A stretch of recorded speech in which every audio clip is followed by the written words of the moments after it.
The bigger canary in the coal mine, guys, is one of those guys, a guy that essentially, like, by the way, if he'd been still available, like a Danny or a Giorgio, who would be worth their weight in gold. They're the ones choosing to move region. That's what I'd be more worried about.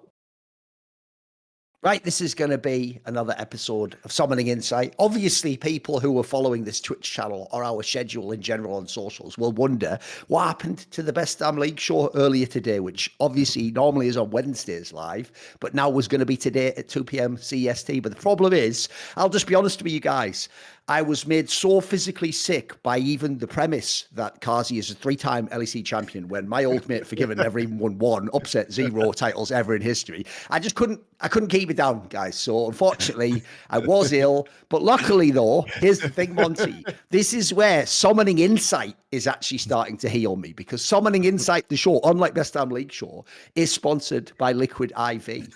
And the thing is, Liquid IV, if people don't know, is a delicious electrolyte replacement drink. And then one of the things you can use for, obviously, is if you train and do workouts and stuff. But, oh, by the way, if you just don't get enough electrolytes into your diet, which most people don't in the modern day. But actually, one thing these sorts of drinks are mad underrated for.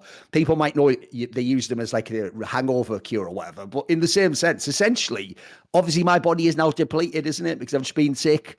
You need to have all that liquid go out. You need to replace the liquid. But if you don't know anything about how liquid works, if you put in too much raw water, actually that can wreck your system too. You need the electrolytes to balance. Like, it's that shit with like osmosis here. People don't know like how much salt there is, etc. It controls whether the water goes into the fucking cell or out or whatever. So basically, I'm just going to be sipping on this the whole show. It's going to gradually bring me back. And you'll see as the banter increases through the episode, that I'll be sort of like alive again, won't I?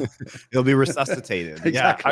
Yeah, I was using it again yesterday during my Muay Thai workout. So I've been using the caffeinated versions for workouts. And yeah, I tried the lemon ginger one. It was really enjoyable. So I've still been using it for that. And it's also great. I know a lot of you guys probably have been out at festivals. Many of our fans, I'm sure, were at Coachella this last weekend. But if it's hot outside during the summer, you'll be outside hiking or at a festival. It's good to toss in your water bottle, just a little sachet of powder that you put in there. You just shake it up and you're good to go. It hydrates 2 times faster than water alone, with 3 times the electrolytes of traditional sports drinks, and contains 5 essential vitamins: B3, B5, B6, B12, C, and has 12 flavors. So it's great. Lots of you have already gotten it. You can get it in bulk across America at Costco. But if you really want to support us, the best way to do that is to get 20% off when you use the code LFN for Last Free Nation at liquidiv.com. You'll get 20% off your entire order. So thank you very much. Yeah, here's the thing, guys. Even though spiritually we appreciate if you're like, hey, I bought some from the supermarket. It's like, we don't actually own Liquid IV. We're just doing a partnership with them. We need you to have a way to show them that you came through us. Thank you. Yeah, a lot of fans have been saying really good stuff about it too. I mean, we had a guy on our Discord, which you should join, the Last Free Nation Discord. The link is below if you're on YouTube, or you can type !Discord in Twitch chat, who said that he actually was given it by his drill sergeant during basic training in the military. As something to, keep them upright during those tough physical endeavors. So it's been used by a lot of places. That's one thing people might not realize. People don't just do that because of commercials and advertising and stuff like that. The reason why also people don't just only drink water if they really work, because obviously in this scenario Monty's describing, if you're like at boot camp or something and they're really putting you through the wire, like in terms of how much you're working individually, you're going to like cramp up if you don't have enough electrolytes. Essentially, if you don't have enough like potassium and magnesium, you literally get muscle cramps, like pain, like you need that stuff, mate. In fact, there's a random tip, by the way. If you're anyone who ever does workouts and you get stuff like at night or in the morning, you get like random cramps in your leg and you have to like stand up on it. That means you just haven't got enough electrolytes in your system, mate. Your balance is off, basically. There you go. All right. I figured we'd start.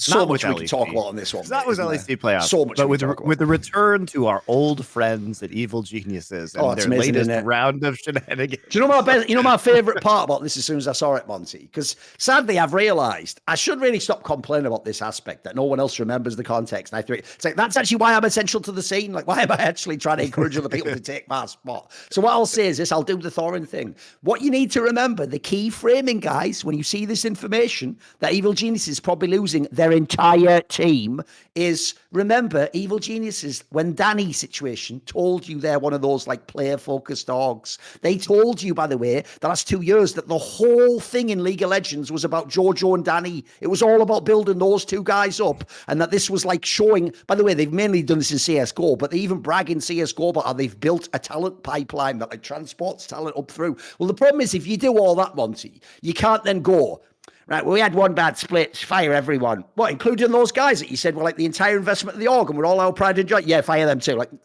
that doesn't make sense. Now, look, we all get why, because obviously everyone's tightening their belt like a motherfucker right now in the LCS. We all know that. That's all well and good. Like, all I'll say, by the way, I will just throw that one out there. It's just a little, sort of like a sanity check for people on Reddit. You know, when they're all losing their mind, like, oh my God, Vulcan's a genius. He's going to LEC. Like, yeah, there's no fucking money in LCS, guys. So, you know what I mean? Like, at this point in time, it's actually starting to even up. Like, now you get to live in Europe, you know, like fucking, there's a million reasons why it might be worth it now, you know.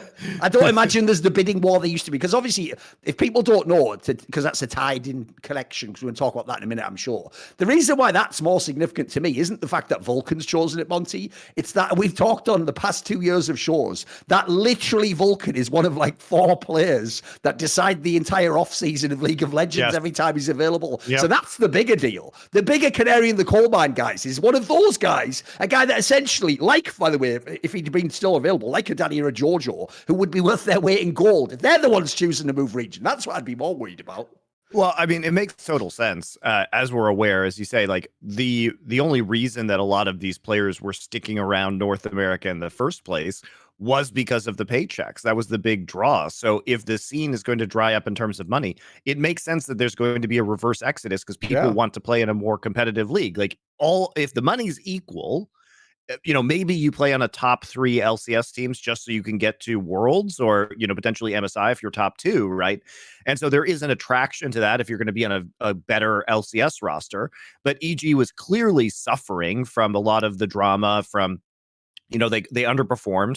And if you as a player are thinking, well, this situation is not likely to get better and I'm also not going to get paid money, the interesting thing is perhaps there would have been an opportunity for him at FlyQuest, you would have to think, given the support situation over there. So I have to admit, like, I'm a little bit surprised because it's not like FlyQuest isn't spending money, but perhaps he got a very good deal out of Europe. There's also the rumors that he's going to Heretics, which would reunite him with Peter Dunn, which may have been a big part of the deal for him, although I can only imagine that he wouldn't be too down on working with the reigning world champion head coach either. So I'm not sure the coach was necessarily the biggest factor in that decision. Perhaps he just didn't want to be on a team if you notice, he would have a Korean-speaking, you know, lane mate. It does feel like a lot of the people who played for Peter Dunn either have very like affectionate feelings towards him or just think he's a really good coach. Like I don't think I've ever seen anyone dispute that or diss him or anything. So it makes sense he want to reunite, right? Yeah, it's certainly possible. And so, yeah, I guess I'm not surprised. And it seems like, especially because Vulcan is one of the best North American player, as you alluded to earlier, his movements often did decide the entire rosters of other teams, because getting a player of his caliber locked in as an American resident was a huge part of the way the dominoes fall in the LCS when it comes to GMing teams in the offseason. So him not being here is actually going to be quite big. And also, it may be a harbinger of things to come.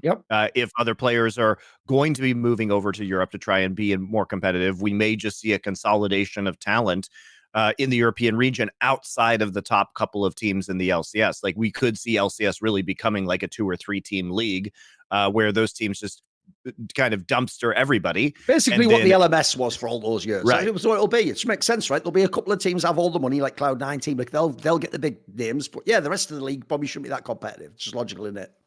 Yeah, and I think it's probably very good for FlyQuest, which is a team that seems to be willing to spend right now. Potentially, like you say, Liquid or C9, depending on their appetite for spending at the current time. But those teams... Oh, Monty, you know what I've just realized? This is actually nuts as well. This is how you know that this company was supposed to be advertising League of Legends. Think about it, guys. Liquid IV, but look at the way like IV's written like the Roman numeral for 4. Team Liquid 4th. That's some old school law for you right there, boys. That's old school. That's great. Yeah. I knew we were going to make that joke at some It's all point in good. time. It's all I was good. waiting for it. By the way, there's even a couple of like side reasons that might throw people off as to why specifically like Vulcan would potentially do this. One, because of the teams he played on. He's played with loads of Europeans as well. Think about like Perk, Sven, fucking Nisqy, Yep. who was I mean, obviously the most Nisqy recent tweeted team. a picture of him in Yeah. Europe with him at breakfast the other day. Inspired. In fact, there's another angle as well. Here's actually a very subtle reason people might not realize.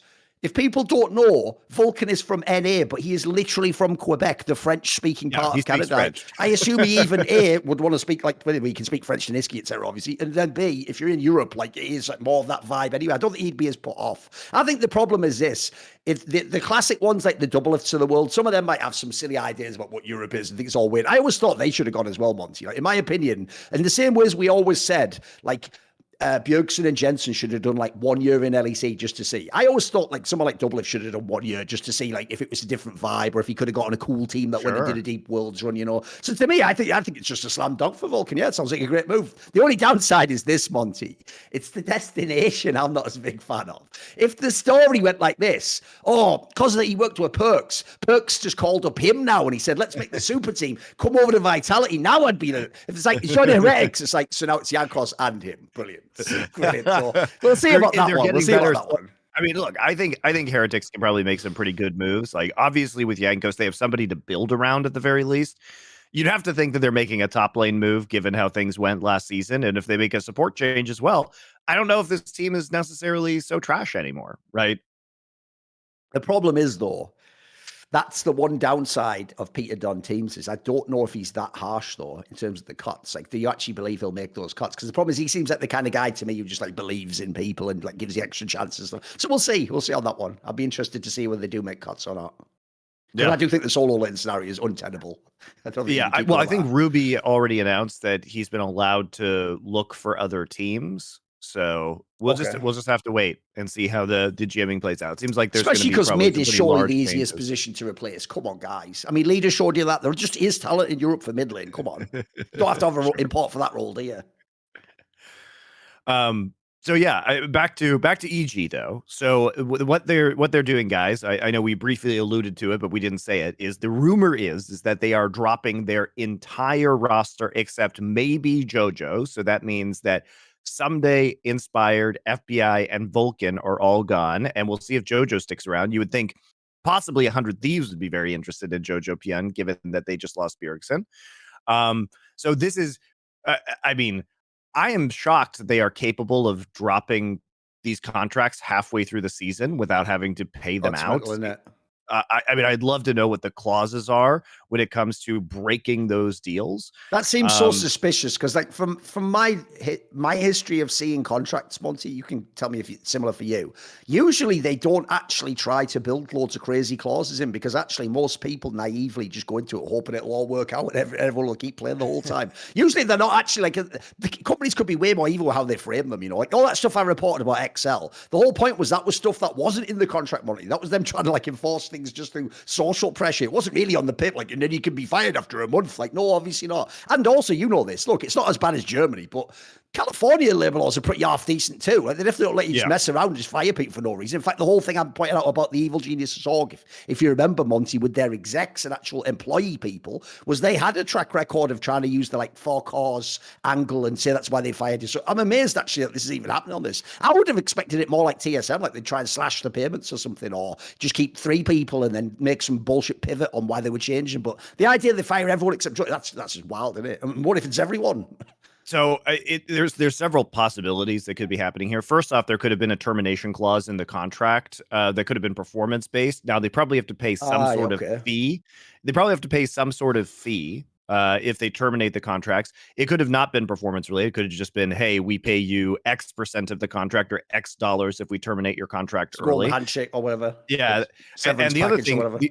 The other thing that could have happened is the players could have voluntarily released themselves from their contract. If EG was like, hey, so here's the deal. We are going to invoke the termination clause or you can try and get to a different team, right? Or we're going to keep you around and we'll allow you to explore options. But if you start exploring options and you get signed to another team, then we're not paying you the termination clause. So everything is kind of up in the air right now. Technically, it wouldn't be the first time that an active LCS player on their roster had told them during the season that he wanted to no longer play for them anymore. So, oh, sorry. Do you need some like little peon like bellhop to tell you that to confirm what I just said? Oh, sorry. Keep going. Yeah, go on, keep going. Sorry, this is working. Yeah. I'm sort of getting back in. It's all good. It's all British. I know you're reviving. You're reviving. I'm watching it in real time. I do think that it's outrageous, though, that as a cost-cutting measure, remember that nobody from the management has been fired yet for all of the bullshit that they've done. And by the way, guys, this is not the end of that. There is more reporting that is going to be coming out about all this stuff with EG. So you're going to see more. It's pretty wild. And nobody has actually been fired. I mean, they haven't taken anybody out of the management. Instead, what they have done is they have basically moved all of their esports teams to dumpster tier status. They have gone budget on Dota, gotten rid of their legacy Dota team. They have horrifically mishandled their Counter-Strike team. Now they're going budget on League of Legends. And with that, without a Monster sponsorship, what does this team have left at this point in time? They have, I'll tell you what they have. Maybe someone in fighting games or something. That'd be about it, right? It can't be anything else, surely. I'll tell you what, they have one very famous streamer named Danny, who in the last 30 days has streamed 6 times to an average of 290 viewers. Remember that they are paying him to be part of the creator collective because they did nothing wrong. Remember, they did nothing wrong. They are very magnanimously moving him into a streamer position. And surely with his 290 average viewers, he's going to be in an absolutely excellent position to secure new sponsorships for Evil Geniuses. He will save the entire org. I mean, the real joke there, by the way, is you could even argue theoretically, Monty, if they're paying Danny out the terms of his contract, which is what was implied, and all the healthcare stuff that he needs as well, and this creator collective thing, you could even imply that by keeping him and doing that as like a we're sorry approach, that might have cost them another real LCS starter player that could be playing right now and winning them games. That's what a fucking clown show this is, mate. Because think about that salary has to go somewhere. Like, I mean, look, here's the other thing. I financially agree with EG's decisions. If you just think about what the shape of the team is right now, they're not going to get any new sponsors. They're not going to get any new sponsors, partially because the only people getting new sponsors in esports right now are Last Free Nation, but also partially because if you were going to sponsor an esports team, why would it be the one with this enormous amount of baggage around it, where people actively dislike them, where they know that the management has done all of these shady things, and they lost their biggest sponsor that they had a partnership with for a decade.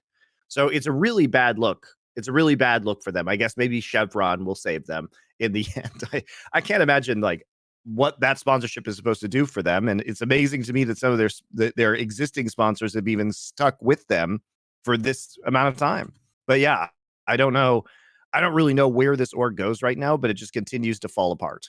As you said, though, we won't say any more, but just watch this space. There will be more news to come in the future about Evil Geniuses and some of their shenanigans. Because all I'll say is this, right? Normally, when you investigate a case, so for example, I just investigate that Excel case, what you tend to find, Monty, is more like there are a few aggrieved parties who may well have been completely fucked, but then the rest of the people who weren't involved are often just like, oh, I wasn't involved in that, or I haven't had the same problem, right? What you actually found that was crazy with the Evil Geniuses one is like when I started digging into it, as you can see, essentially the sweater never stopped unraveling. It just kept going and kept going. Everybody wanted to talk. Yeah, eventually I just had to publish it. But at this point in time, there were people coming forward to it. It's like they weren't involved in the Danny situation. It's just like there was some other fucked up things how they behaved, and you should see what they do internally. And I was like, look, that's all well and good. And keep sending the info, but I can't put that in this story.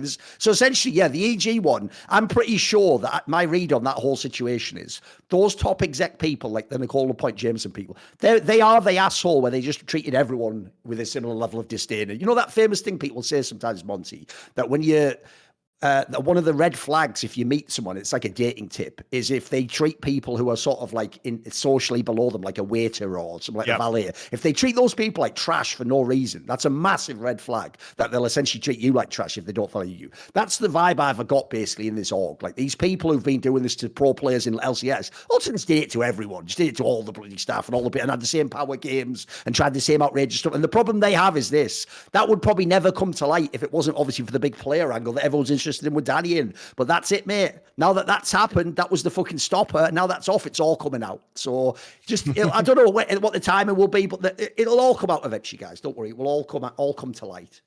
Yeah, I also forgot about their Valorant partnership slot that they received, by the way, through cronyism, guys. It's not because Evil Geniuses was a good Valorant team. Remember that Evil Geniuses got a slot. They were irrelevant in Valorant. And Optic did not get a slot. If people don't know, Optic was the best team over the whole of the last year. Meanwhile, Evil Geniuses was irrelevant. Also, you compare the Optic fan base and brand to Evil Geniuses. Yeah.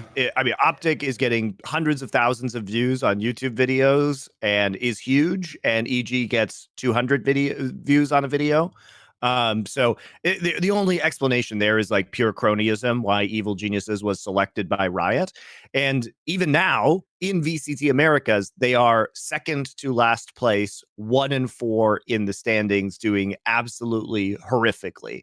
So they don't there's have also any that implication, success. like if people don't know, obviously as Monty's pointed out, on merit, Optic obviously should have been one of the teams, and even historically, the esports org obviously has a lot of success and tenure and fan base. So that's why people speculated, if everyone doesn't remember, that it was something like the management maybe they didn't like, or if you remember, there was obviously the past involvement of Optic with LCS where they fucked around and it became Immortals, then it went out. And if people don't know, that a lot of people that didn't sit well with. Spoiler, there's a reason I think also why certain other teams didn't get anywhere LCS, but have maybe fucked them. So all I'll say is this: in the end, I know Hastro felt like he'd been fucked by Riot. Well, what did he expect? Fiddled Castro, whatever. We'll workshop that one. There's something there.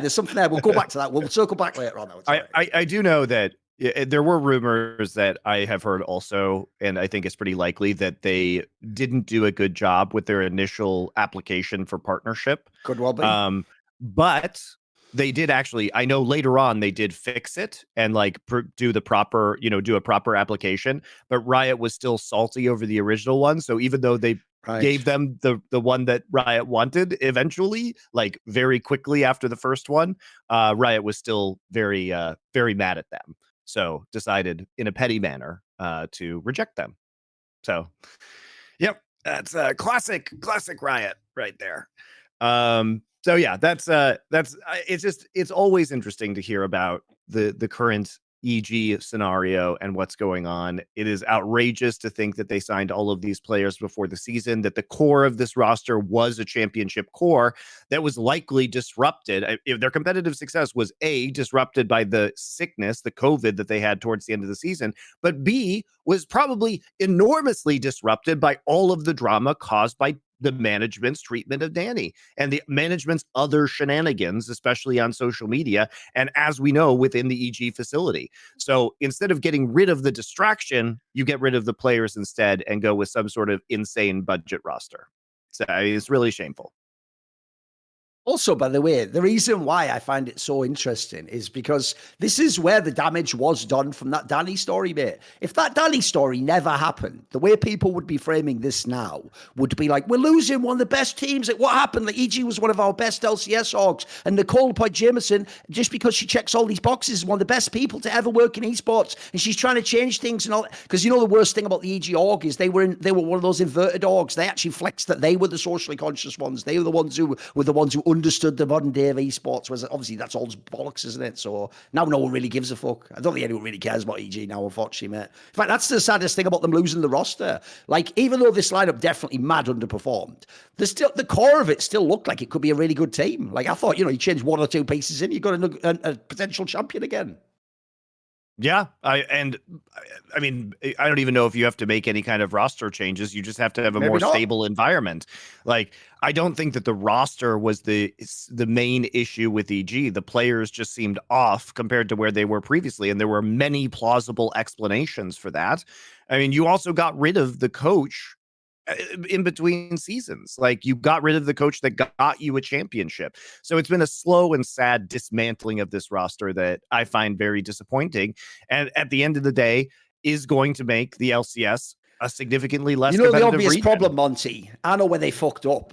They didn't understand. Yes, obviously, we all want to use freeze technology. They brought in freeze to be their coach, and people don't know. But it takes an hour for the freeze in the freeze pipe, in the actual freezer, before it can cool the smoke. So obviously, he could have been a really great coach, but it takes 1 hour. An LCS game's about 30 minutes, guys. Think it through. Think it through, EG. So we'll be coming back to that later. Don't worry.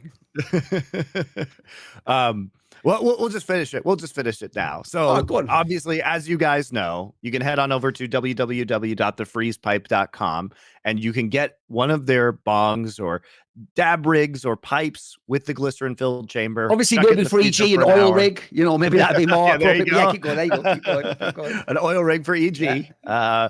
But for the rest of you, I mean, you can get one of those too. You can head on over, and if you give code LFN at checkout, you'll get 10% off your entire order. Thanks so much for supporting us, Freeze Pipe, and all of you guys who have purchased this. I know many of you have bought them, and many of you have been enjoying them. We've got a lot of positive feedback. Also, their customer service apparently is absolutely phenomenal. So if anything happens with the shipment, they're very responsive, quick to replace, et cetera, et cetera. So you can make sure you get some nice glass. It's not 420 anymore, but it's only 360 days until the next 420. So think about that. Get ready. Also, you can revisit the 420 spirit on this channel on YouTube by going and looking at the VOD where me and Monty did the cringe content, didn't we? Like, actually, I noticed as the main thumbnail, they picked out probably the best moment, which was this like unexpected moment where like Samwell Tarly from Game of Thrones just emerged from the Hon World Tour final. But yeah, anyway, to bring it all back, I can confirm that indeed, e.g. this split, Freeze got piped. So enough about that. Move on. So too good. All right. So what do you want to talk about next? So like, for example, like obviously at any point we could do the Mad Lions angle and that. Like, it's not even that I don't want to go over to LEC, but I just think like that run is some historic shit. Like, that's actually one of the craziest runs in probably any region I've heard of. Think about where they were. You want to do that? Yeah, sure. I think about this. The Mad Lion. Because here's the crazy thing, Monty. People are only going to do what they do, where because they were in the final, they won in the champion. People are going to start there. You have to rewind. Dude, this team, their entire life in the tournament wasn't in their hands. It unironically was in Reckless's hands, and Reckless had that fail flash, and that literally allowed them to stay alive in the tournament. That was it. They were done 2-1, guys. They would have been 8th place in this split. Because the reason why I bring this up, Monty, is this. Everyone now is going to get real slick and act like they weren't the people during the best of ones who, like all of us, watched Mad Lions and were like, dude, this team's actually bad. Like, I don't know if you know this, Monty. On week 2, the discussion in LEC was, maybe actually Fnatic steals Mad's spot in the next round. Maybe like XL gets, they were in that. They were so far down, guys, that basically everyone who isn't heretics, they were considered like in contention with Mad to not make it into the best of 3s. Then you make it to the best of 3s, you lose immediately. And in the lower bracket match, which is your whole tournament life, you basically win almost through the grace of God. Like, I actually think that's even more crazy if you think about it. Bloody Reckless, probably the most conservative ADC in the history of League of Legends, aggressively fail flashes into CC and gets blown up.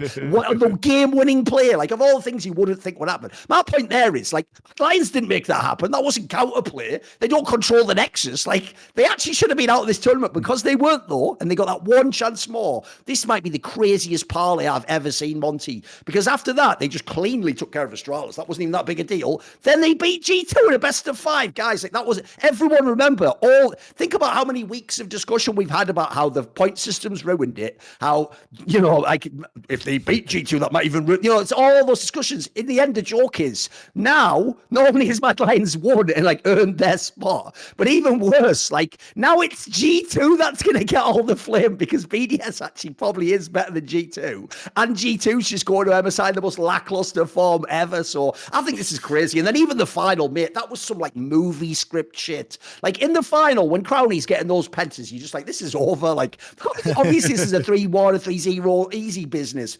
mate. That this run is one of the most historic I've seen. And also, because you look at the roster, listen, some of these players are good, blah, blah, blah. But, like, you wouldn't think on paper this is a team that becomes the champions. This is crazy to me. But, by the way, mad props to Mac and all the coaching staff and all the players that played great. There was players, like, I made the joke about Kazi. Mate, I can't even lie. In the finals, he was good. He was having some fucking pop. He was. And he even did that thing where he sort of he kind of threw a little bit, but no, but he had some carries. He had some straight up carry games, mate. And also, he ended up being actually like a draft threat. Like you had to figure out what you were doing based on what you were going to give him. So yeah, props to the whole team. I thought this is a crazy run, mate. This is like one of those runs that deserves a documentary or something, or like a 30 for 30 or something. You know, like I'd love to know what happened after that moment when they survived the reckless fail flash. You know. Yeah, I'm not sure I buy into BDS being the second best team. Like, I really would like to see G2, versus BDS in a best of 5, which is something that we didn't get. Yeah, because G2 can't win the fucking games to get there, man. Like, BDS almost won the league. They can't beat Mad Lions. They can't beat Mad Lions. Like, that's couldn't beat Koi either, though. Here's the thing, mate. When you lose to Koi, you don't get to go. I might secretly be the best. Shut the fuck up. Shut the fuck up. You don't get to say that. Hey, man. This is... I know what you mean. Put it this way, head to head, they might beat them. Obviously, I'm with you on that. Yeah. I do think though that in G2's case, like they are still going to be the team you want to see at MSI for all of the reasons that they have been successful domestically, and losing a best of 5 to Mad Lions doesn't really change that. They did bounce back and beat Koi in the rematch of the lower bracket. So they were on an upward trajectory. And I think, unfortunately, they hit a Mad Lions team that was on a heater through the lower bracket of these playoffs. But G2 still has a lot of the strengths that they always had, which is Caps' champion pool makes a lot of the way they play the game very difficult for the opponents, because he's doing things like playing Sejuani and Nocturne in the mid lane, and they have special compositions built around this. It's the class, they were running Sejuani with the Belveth in the jungle, and they have, as they've had all year, very carefully designed set plays at level 1 in order to get advantages. And they're really good at playing out their win conditions because they're the only teams that play these styles of comps. So they know exactly what they need to do. And they have a bunch of scripts that they run off in the early game to make sure that they get edges, or that they get the jungler into the place that he needs to get into. They can run Nocturne mid lane, which is a Nocturne Kennen is a classic combo because you can't see the Kennen flank coming in with a Nocturne ult. Now, obviously, that is typically in the jungle. But what if you used a Maokai so that you Nocturne ult, Maokai ult, and then everybody gets cleaned up by a Kennen ult? Like, you can see the philosophy there. It's a level of versatility. Like, what I love about G2 is the way that they play with the different champions and the compositions. Now, some of the faults we've seen from G2 are obviously like Broken Blade. We theorized that he may not be able to hang with some of the best tops in the world that he's going to be encountering at MSI. He couldn't hang with fucking LEC at the moment, mate. He can't even hang with LEC at the moment, which is disturbing. It's not a good look. And I do think part of the credit has to go to Chasey, who had an amazing, clearly the MVP of Mad Lions throughout this playoff run, and especially for a rookie player to come out with that level of poise and playmaking ability. Just watching him play really on the edge in a situation where most players would be nervous. Like, for example, in the finals, doing things like blind flash shock blasting on Jace into the enemy base player, kill Crownie. Yeah. I was like, wow, he didn't even have vision of that, and he was confident enough to make a flash play. Like, that is, it was impressive to see that level of aggression and that level of confidence and willingness to push his lead as a rookie player. I don't think he always hooks up with the team in the most natural way. He's not like fully integrated in terms of his teamwork. And I think that's probably a language barrier, but from an individual level, he's excellent. And that is a minor qualm when he's playing as well as he is. Oh, for sure. I mean, he was good even in the first split in winter, but he was more like coin flip then. Yeah, he was very good this time, especially because like he not only can have carry games, but it's not like he has to be a fucking strong side top laner. I agree with you though. His fatal flaw is he's not always in sync with the team. That's the one downside. But then again, at least he plays decisively. Come with time, though. Yeah, I think that will come with better language ability and also just, more synergy. He's still a rookie, so even if there was no language barrier, we would still be saying many of the same things about rookie players who may not understand like the team-based macro play of advanced, like, professional League of Legends teams. So I don't think that's necessarily even a language issue.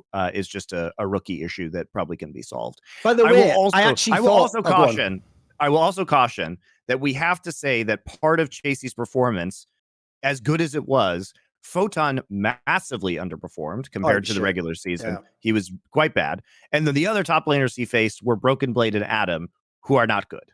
So as impressive as it was, I don't think we're going to see this kind of dominance repeated when they hit the international stage. Obviously, when you're playing against the whole team overperformed, man. Yeah, when you're playing against people like Zeus and Bin 369, you're not gonna be able to do this to people, basically.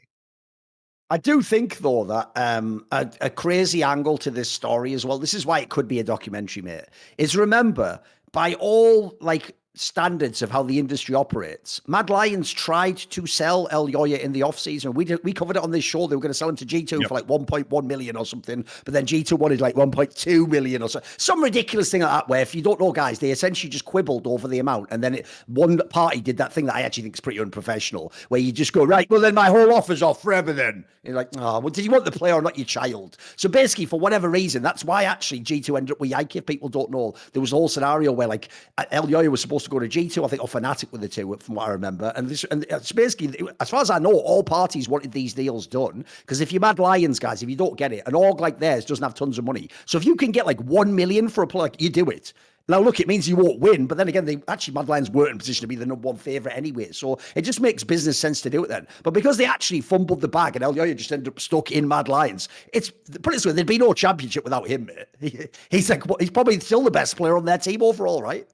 I think throughout the entire course of the split, that's probably true, because some of the other players who performed very well in the playoffs have had more inconsistent performances. But I do think, to your point about overperforming, that especially Nisqy and Hylissang really stepped up in this playoff run. And a part of that is because they kind of landed on a formula that works for Mad Lions. So a lot of this run was really empowered by Nisqy playing Nisqy champs, pick champs, basically supportive mid laners that are going to be able to make plays and assist the rest of the team in terms of getting fed. He also got very fed some games, especially on the Ahri, where he had pretty massive leads. But the really, for me, the key of this, there were two keys to this. We can go the three keys to their performance. One of them was Chasey just dominating from the top lane. Obviously, that makes everybody's life a lot easier. The second is Elyoya, Nisqy, and Hylissang worked extremely well in the playoffs as a trio, and they did it with Nisqy on champions like Gragas and Ahri, and then Hylissang playing basically pick champions. So Hylissang would play Blitzcrank or Thresh or Nautilus, right? Or Annie. So he would be setting up a lot of these picks. And so that would empower kind of Elyoya, Nisqy, and Hylissang to work together to create picks in these skirmishes. So Hylissang was everywhere on the map. I think Hylissang really played well in these playoffs.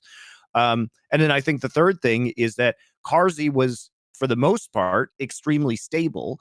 And when Hylissang was roaming the map, they made Ezreal look good in this meta in the classic way that you always, not. And he's always been a good Ezreal look player, good. Let's be real. Yeah, I mean, Carzzy, I mean, his quintessential champion is Ezreal. Like, that's why he wasn't so good.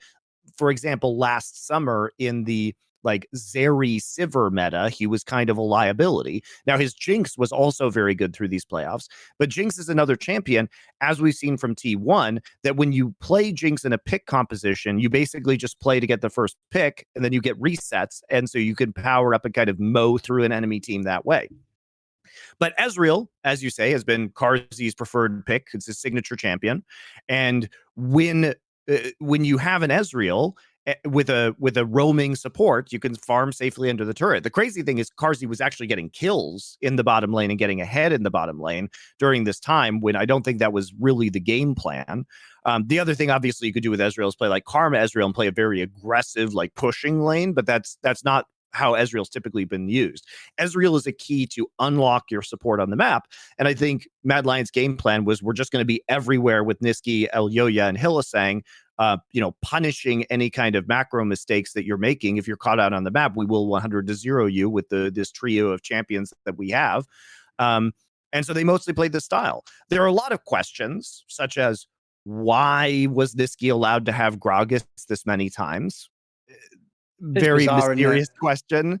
It Like, makes me think that, here's the thing, if I had to speculate, Monty, because obviously that pick started to be played a lot more in LEC this split, I will bet a bunch of mids tried it in scrims who didn't get it to work, and it made some teams think, like, we could deal with it, but it's like, the players who are really good on that champion are fucking way too good, mate. Like, you can't let them have it. They just control the whole game. Well, it's also, I mean, I get that Chasey was performing extremely well in the Jace, and Jace is a power pick, but they basically, by the end of the finals, BDS had run out of options where they're banning Jace and Kennen on blue side, which means Mad Lions can just save counter pick for R5. BDS blind picks Cassante, and then Chasey just demolishes them with Gwen. So, my question would be at that point in time, what's really the purpose behind banning out the Jace and Kennen if they have R5 counter pick? And Chasey has been doing so well. Clearly, it's not like he can't play Gwen or a Cassante counter, right? Cassante is thought as a very, for the most part, safe blind pick, but Adam has not been a great Cassante player. Champion, it's not his champion. Yeah, and I think what was really key is that Mad Lions downloaded BDS in a lot of ways, and just basically didn't allow them to play the game they wanted to play. And so much of BDS's style is predicated on Adam either getting one of his Adam champs like Darius or Olaf, and then bullying top lane to draw their jungler up there, while meanwhile Sheo makes plays on the bot side to get his mid and ADC Crowny ahead. So it's like Adam is basically just a distraction. He's a low economy top laner that plays one of two styles. One of them is hyper aggressive lane winners to pull the jungle away. And so BDS then can start to stack dragons and force fights around third or fourth dragon. But they also have been very successful in getting early leads onto Crowny and Nuke on scaling picks. That has been the secret sauce. But if you don't get those early leads, then this team doesn't really function well. And the other thing Adam does is he'll play, a Scion or a Malphite in the top side, and then lose gracefully, and then eventually get into a position where even if he has no money and no items, he can provide crowd control to a certain degree. But you can't rely on this guy to be a very heavy, like, strong side top laner, and his champion pool at the end of the day appears to be limited. It appears to be limited. And as Dom, I thought, very astutely pointed out on Power Spike, the BDS also can't play a bunch of the meta picks. Like, they can't play any mid. They can't play a lot of the top laners like Kennen or Jace. Almost like their team isn't full of all the best players in LEC at their positions. Weird. Crazy thought I'm just putting out there, They can't play Ahri, for example. It's weird though, because the ADC can play all the meta picks. It's almost like he's really fucking good at League of Legends. Never mind. It'll come to me. It'll come to me later. I think what we can say about BDS is that they really found an effective way to deal with their limitations. Yes. And I think a lot of that is big credit to must have been BDS a well-coached team, surely, right? Must be. There are huge flaws with this team when it comes to the meta, but with the players that they have, they figured out a really effective way to play the game, to the degree that they made it to game 5 of the finals. Now, I don't really want to see this version of BDS at MSI because they are one-dimensional. And if they face off against a top-tier Asian team, it's not going to be pretty, guys. Like, if you thought what Chasey did to Adam was gross, like, imagine what 369 does to Adam. Like, this is not a tenable team. So with that said, congrats to BDS for a massive overperformance and for finding a style of play where Nuke could play Cassiopeia and Crowny could play a hyper scaling ADC in the bot lane. You figured out a way to distract the enemy team using a player with some strengths. Like, I'm not taking away from Adam that his champion pool doesn't. No, but he was the distraction, though. That is the point, isn't it? He was there to be the bait. Exactly. He was the shiny thing. Yes, he was the shiny thing you look at. Yes. He's the magician is like waving something around while like palming the card, and eventually people figured out I the magic even trick. think Monty, in a way, it's genius because since he doesn't really understand wave states, he just is pushing all the time. It's like he's the most delicious bait you've ever seen. Like, oh, but if you're a jungler, seeing the fucking top laner pushed in on the wrong wave, it's like your dream, isn't it? You're fucking rushing there as soon as possible. Yeah, exactly. Exactly. And I think for a lot of teams, they didn't have players that could necessarily carry out of the top lane as hard as Chasey could. So the advantages you got from keeping Adam down were not as severe. Yes. They also really only play on 2 lanes because Adam is so low economy. Understandably, yeah. Again, I talked about this on Power Spike, but the nightmare scenario for BDS, if they were to head into one of these international tournaments, was like, what do they do against Gen G? Because like Gen G will just, if Gen G sees this, they're not going to fight you. Like BDS thrive because they'd lose to the map itself. Teams would opt in to fighting in bot river around Dragon when their jungler wasn't there, and Crownie would get 3 kills, right? And then he would hyperscale into the late game, or Nuke would get 2 kills on Cassiopeia and hyperscale into the late game. So what happens when Gen G is just like, nah, fuck that. We're just going to dominate top lane, play cross map, get Herald, you know, continue to push our gold advantages in top lane. You can have 2 dragons. We don't care. We're going to fight you with a 4K gold lead on 3rd Drake. And they play all lanes of the map better. I think BDS does really horribly. So that's obviously like picking a giant stylistic mismatch that I think would really strike at the core of BDS's weaknesses. But BDS did get this far by fooling people for the most part, or drawing them into fights. And again, that is a skill. That is a skill to make the enemy play your style. But at the end, you saw at the end of the series, the last 2 games were not even close. They were enormous stomps by Mad Lions. I would even suspect as much as what you're saying. Like, if I had to guess, I think part of the weird drafting decisions people made against BDS, the weird ways they didn't identify the player style and win conditions you're talking about, I would actually suggest some of that was hubris. I think players in teams like Vitality, if they'd have played them G2, probably did overestimate like the fact that like, hey, I'm a way better player than this guy. Hey, we're all better players. You know, it's that classic thing. We could deal with that, which everyone said against the fucking Adam picks now for like 2 years, guys. Like, why deal with it? That's the real question I have. It's like, why'd you need to? Why not just wreck them? Just ban all of Darius and if we're telling you that they're actually not fundamentally really good players, you can just put them in a bad spot in the draft. Why put them in the best spot to deal with it, to prove they're not good? By the way, just win the championship. Don't try to prove people aren't good. Just win games. So I've got a few things to say here. One, well, also, I think people didn't take Mad Lions seriously, to your point. No, they didn't, why would you? I mean, they were expected to lose at every single phase of this playoff. Yeah. Well, a few things actually. One, just to give him credit, believe it or not, because this is a crazy call.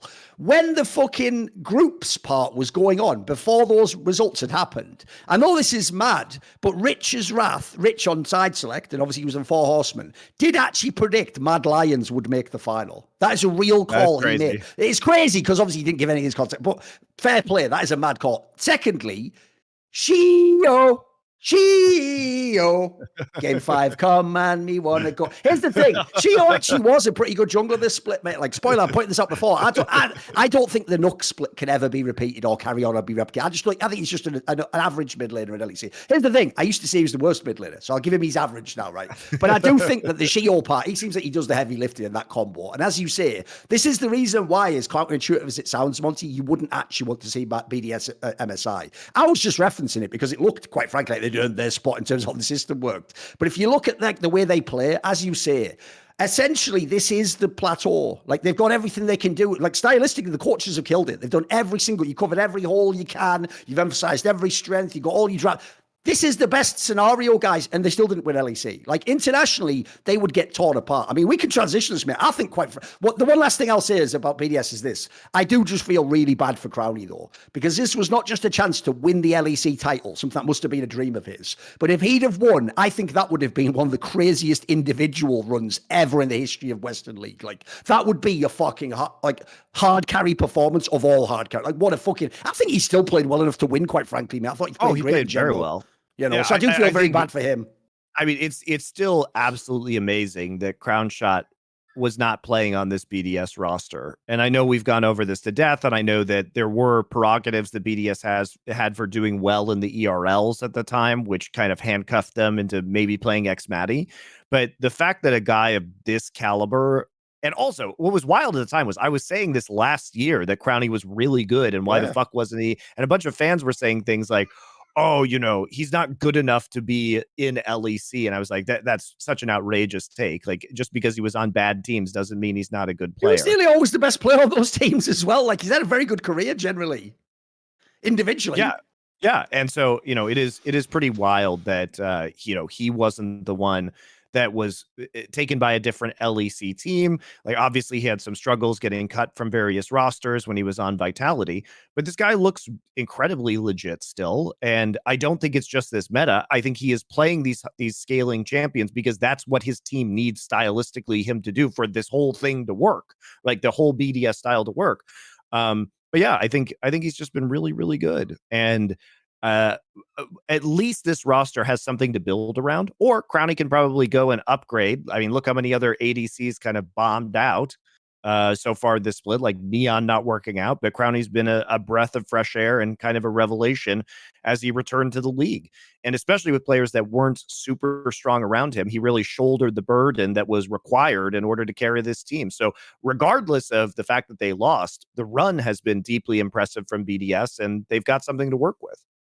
Oh, I'll just tell you a stat, people, because I tracked this. I had a look. Over the split, even with the final Monty, they went like 16-5 in games played. That's 76% win rate against the whole LEC. That's mental. That's really impressive from BDS. Like, what a great job. Oh, the only thing is, though, since we did BDS at MSI, G2 at MSI, look, bad news for Mad Lions too, boys. They're not going to be going fucking deep. The problem is, I could see them getting so exposed because, one, like I alluded to, it was a miracle run. Like, this is what in certain games, especially by the final, in certain games, they were hitting their absolute peak. Like, if you actually look how Mad Lions was before and some of the bad games they've had, I could easily see a game where Kazi gets shown up like a motherfucker at MSI, where Hillasang doesn't get the right champion. Also, like, there's the whole angle of like, yeah, Chasey's really good in LEC. Like, in LEC, just being able to play Jace makes you like a fucking genius, mate. Like, he's going to go against the best top laners in the world. Like, so my problem is I just don't have a lot of hope for them at MSI. Maybe they can have like a BO1 upset, but I don't think they're going to do anything in the playoff stage, mate. I don't think you're going to do anything. I think the issue is that we can't assume that all of the players are going to be performing at the level they were in LEC, because it was kind of abnormal. It was an abnormal high for some of these guys. And then, I think the caliber of the player is going to be entirely different. And also the frustrating thing about Mad Lions remains, which is that none of these victories were super clean. By the way, Mad Lions could have won every single game of the finals. This could have been a 3-0 for Mad Lions. That's a real world. Like, everybody talks about how, oh yeah, this could have been a 3-0 for BDS. Mad Lions was, especially game 2, had pretty significant advantages before Carzy positioned himself up too aggressively and kind of threw. If he hadn't been wasting his summoners or arcane shifting forward, trying to be a little bit too risky, not playing to their poke comps win condition, we would be, talking about a different kind of series. But because he did these things, he was caught out, and they did lose the game. So the frustrating thing with Mad Lions is that you see them acquire these leads, and they inevitably kind of like, you just wait for somebody to kind of make a misplay and throw the game. I think Mad Lions could be an extremely good team. I think this roster is very solid. Like, the core of Elyoya, Nisqy, and Hillasang in terms of their skirmish teamwork is working quite well. Chasey is performing at a great level. Like, Carzy seems like he's leveling up, or at least has found his role within this roster. The problem is the individual mistakes that occur, and sometimes it's Nisqy. They trade turns doing it. Sometimes it's Hillasang, sometimes it's Carzy, where they get caught out and then the game gets turned on its head. It's almost as if like they can't make a good play without making an equally bad play in response. They're in some sort of like fucked up Newtonian physics of League of Legends where everything has an equal and opposite reaction, and they can't escape this cycle. So for me, as great as their run was, it's predicated on the fact that they, to me, got a little bit lucky where some of these games didn't, completely collapse, or there wasn't one more throw from Mad Lions that lost them a 1 game. Oh, by the way, I also forgot, just because I'm ill, that because they're the top seed, they won't even play BO1's Monty. It's just straight Nope. into the old BO5. So, spoiler, I don't have a lot of faith in Mad Lions. I don't at all, boys. Well, As you we'll say, see. at least for G2, because of the quality of the players and the international history, you can at least hope they just wake up and it's a week later and they've fixed shit, you can at least hope for that. Yeah, and look, G2 will always be dangerous, and they're going to be especially dangerous. I mean, they're dangerous no matter what. They're dangerous in BO1s because they're unpredictable. They're dangerous in BO5s because they have an enormous bag of tricks that they know how to use. It's not like they have a bag of tricks that some of the comps look, substantially worse. Like a lot of their weird picks just look good consistently. So I don't think that G2 is going to be in a bad place. The veterans of this roster are still super good at their peak. Now, Caps has always been famously inconsistent, but when Caps is on, he's one of the best mid laners in the world. Full stop. It's just true. The concern would be a player maybe like Yike, who I think, as we've discussed, Dylan Falco and the coaching staff of G2 has done an excellent job of activating Yike's champion pool and providing an on-rails experience for Yike in that the rest of the team knows the set plays they're going to do at level 1 in order to give him the edge and play out to their win condition. I do get concerned when things go off script for Yike. He's still a rookie and he still makes some silly errors at times. So he's working, like they're working their way up. I assume, he's getting better over time, but you have to remember that a lot of the reason why Yike looks as good as he does is because of the coaching staff and because of the way G2 plays around him. Yes. Totally fine to do that for a rookie. I think it's great to have the training wheels that Yike has in order to get these edges. But you just have to remember that against teams that have really good macro, who are going to be able to read these situations better than perhaps some of the LEC teams, he may not get these advantages, or they may counter it and put him into game states that he hasn't seen, and that's where the rookie comes out. So you do have to be a little bit cautious. But overall, I mean, if you think about the groups that were drawn at MSI, I mean, G2's in a group with Loud, PSG, Talon, and Detonation Focus Me. They should easily make it out of this group, yeah. They should easily make it out of this group. I'm, And I'm with you though. But that's also why G2 coaches staff deserves props too. Like they have just played a whole fucking year of hiding private Yike, and they've managed to successfully do it most of the time. And also, they have found those weird angles where you can have the carry pick, like you can do the Belveth, which no one else could do, and it could actually win you some games. So props. But I'll just say this, guys. Everyone thinks I'm just some boomer from CS who doesn't know anything about League. I'll tell you what, guys. You can go back to the beginning of the Best Damn League show when we began it this year, and did I or did I not almost every single week, no matter how G2 performed, tell you that I don't buy that Yike actually is like close to the best jungler. And I even name checked fuckers like Elyoya, Yankos as being better than him, even though obviously their teams at the time weren't winning the same amount of games. Because the eye test just told you, like essentially they're the ones making the decisive moves and choices and decisions. Whereas you could just see from the way his game was set up, like first of all, when they had all the winning lanes, that's already easy mode. And then secondly, as you say, it was obvious they even had like scripts and set players early on from the coaching stuff. So I agree. That's not a diss to Yike, by the way. That's actually props to the coaching staff. The problem Yike has is he's going to have to level up very quickly because it's MSI already. Like normally in your career, you don't even get to MSI your first fucking two splits or whatever, do you? So that's the hard part. Is he's actually primed, unfortunately, to look a bit silly, even though he's actually tracking perfectly fine in his career. He's a good rookie. Yeah, he is a good rookie. We talked about this in the same way that coaches are getting better. Oh, by the way, though, I'll throw this in there, though. If you rewind it to what I said about the offseason, though, mate, imagine if that move had gone through. Imagine if it's the same lineup of G2, Monty, but with Elyoya instead of Yike. Dude, that would be a really fucking exciting team. I would have loved to have seen that. I know now we'll never will, but fuck, I wish I could sort of run that back. That would be really fucking... That would even be a cool international team. I'd love to see it. Yeah, it would. I think it would be a better team as well. No diss to Yike, but Elyoya is just a much more veteran player right now, and I think a much more proven player and a much more stable player. But yeah, you have to enjoy the way that they're playing around Yike and the way Yike is developing. And in a year or two, this might be a very different story. And certainly international experience is probably going to very much help Yike in terms of his development. And at the end of the day, Broken Blade is the biggest issue on the G2 roster. It's not Yike. Broken Blade, and also the fact that G2 sometimes like plays out like they misplay some of their compositions at times. I would like to see, more peeling for Hansama when he's ahead as opposed to aggressive plays. They seem to forget who has a lead and how to protect that person at times, and that was a little weird to watch. But also trying to deal with their top lane situation game after game is not particularly helpful to the rest of the members on the roster. And Broken Blade the concern is that Broken Blade is not going to be able to hold up against the true. I mean, he can't hold up again in LEC at this point, but against the true top laners in the world, that is, we've brought that up as a flaw before, and you guys can see why, because he couldn't even do it in LEC at the end. So yeah, but I do think at least going through the best of one stage, G2 should easily sail through. As far as the other side of the bracket, you do get the top team out of each of the groups into the bracket stage, so that should obviously be BLG. I mean, it would be the upset of the century for Golden Guardians or GAM to get out of that group ahead of BLG. And then the second place teams in both groups play each other for the third and final seed into the bracket stage. So the interesting question then becomes, is it going to be Golden Guardians, or is perhaps like Loud or PSG going to be able to defeat them in a best of 5?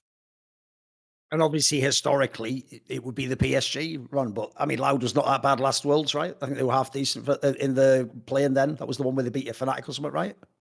They beat some Western team, I forget. I think it was Fnatic. Yeah, they have 2 Korean players on the roster. I haven't watched any Loud this split, so I'm not going to opine about their current strength. But Brazil has the regions like Brazil and Vietnam have been powering up over the years. Now, arguably, the Taiwanese teams are weaker than they used to be because they were kind of stripped of their official status as a league, and I think investment has gone down, and also a lot of the players that were previously in LMS went over to LPL. Tons of LPL players, now. Yeah, and the coaches too. Obviously, famously, like a bunch of the Taiwanese coaches are now among the best LPL teams in the world. But this roster seems like it's solid. I know Dom is really high on Junjia right now and speaks very well of him. So there is a possibility that Golden Guardians doesn't make it to the bracket stage. They have to get out of their group first. And even though Vietnamese teams haven't performed to the level of LCS teams, I guess we're going to find out once again. It's been interesting matches. Also, it would be hype as fuck if Golden Guardians play PSG. Because if you guys don't know, Gory and River are from PSG. Yes. They used to play for this. So I just think that would just be a fun matchup in itself. Wouldn't that be cool? Yeah. It could be like the third place of a game or something. You could easily have it happen, right? But yeah, there's another thing about the format that's actually pretty good. The format actually essentially contains, because we discussed this last week, what we want for LEC. They made it so that basically, Monty, like, you can't even really get fucked by having a bad group, because you can still do that last chance thing and win that one and get out, can't you? So it's actually a pretty well-constructed format, I've got to say. I also like how the last chance, so the game between the second place teams in each group is a best of 5 instead of a best of 3, which is also, it's a really as well. Yeah, it's a really robust system. Like, you could, if you want to make it through the last chance qualifier, like if you lose in the first round, you could be playing, 3 best of 3s and 1 best of 5. So it makes sure that we actually get the best possible team out of this bracket, basically. When you make a format like this, certainly you could have some really weird scenario where it's just super unlucky in a game. But in general, like, it just means that I don't mind if someone gets eliminated. Like, that means that they probably played badly. It's not that they got some weird format angle. No, like I say, if you lose the best of 5 at the end as well, then you probably don't fucking need to be in that playoff bracket, mate. I'm cool with that at that point in time. Also, by crossing the 2 groups for the last chance qualifier, you ensure that the best, if one group is particularly stacked, and let's say, the second and third best teams. I mean, here's the obvious example, in a single group, right? Like, what if you'd had a group where it was like, normally it'd be fair, but then like for example, what if JDG had come second and they were in this group, and then you had like G2 and so, then if it was super OP, that's like, it's almost like the error correcting concept on the last game, right? Yeah, I'm with you.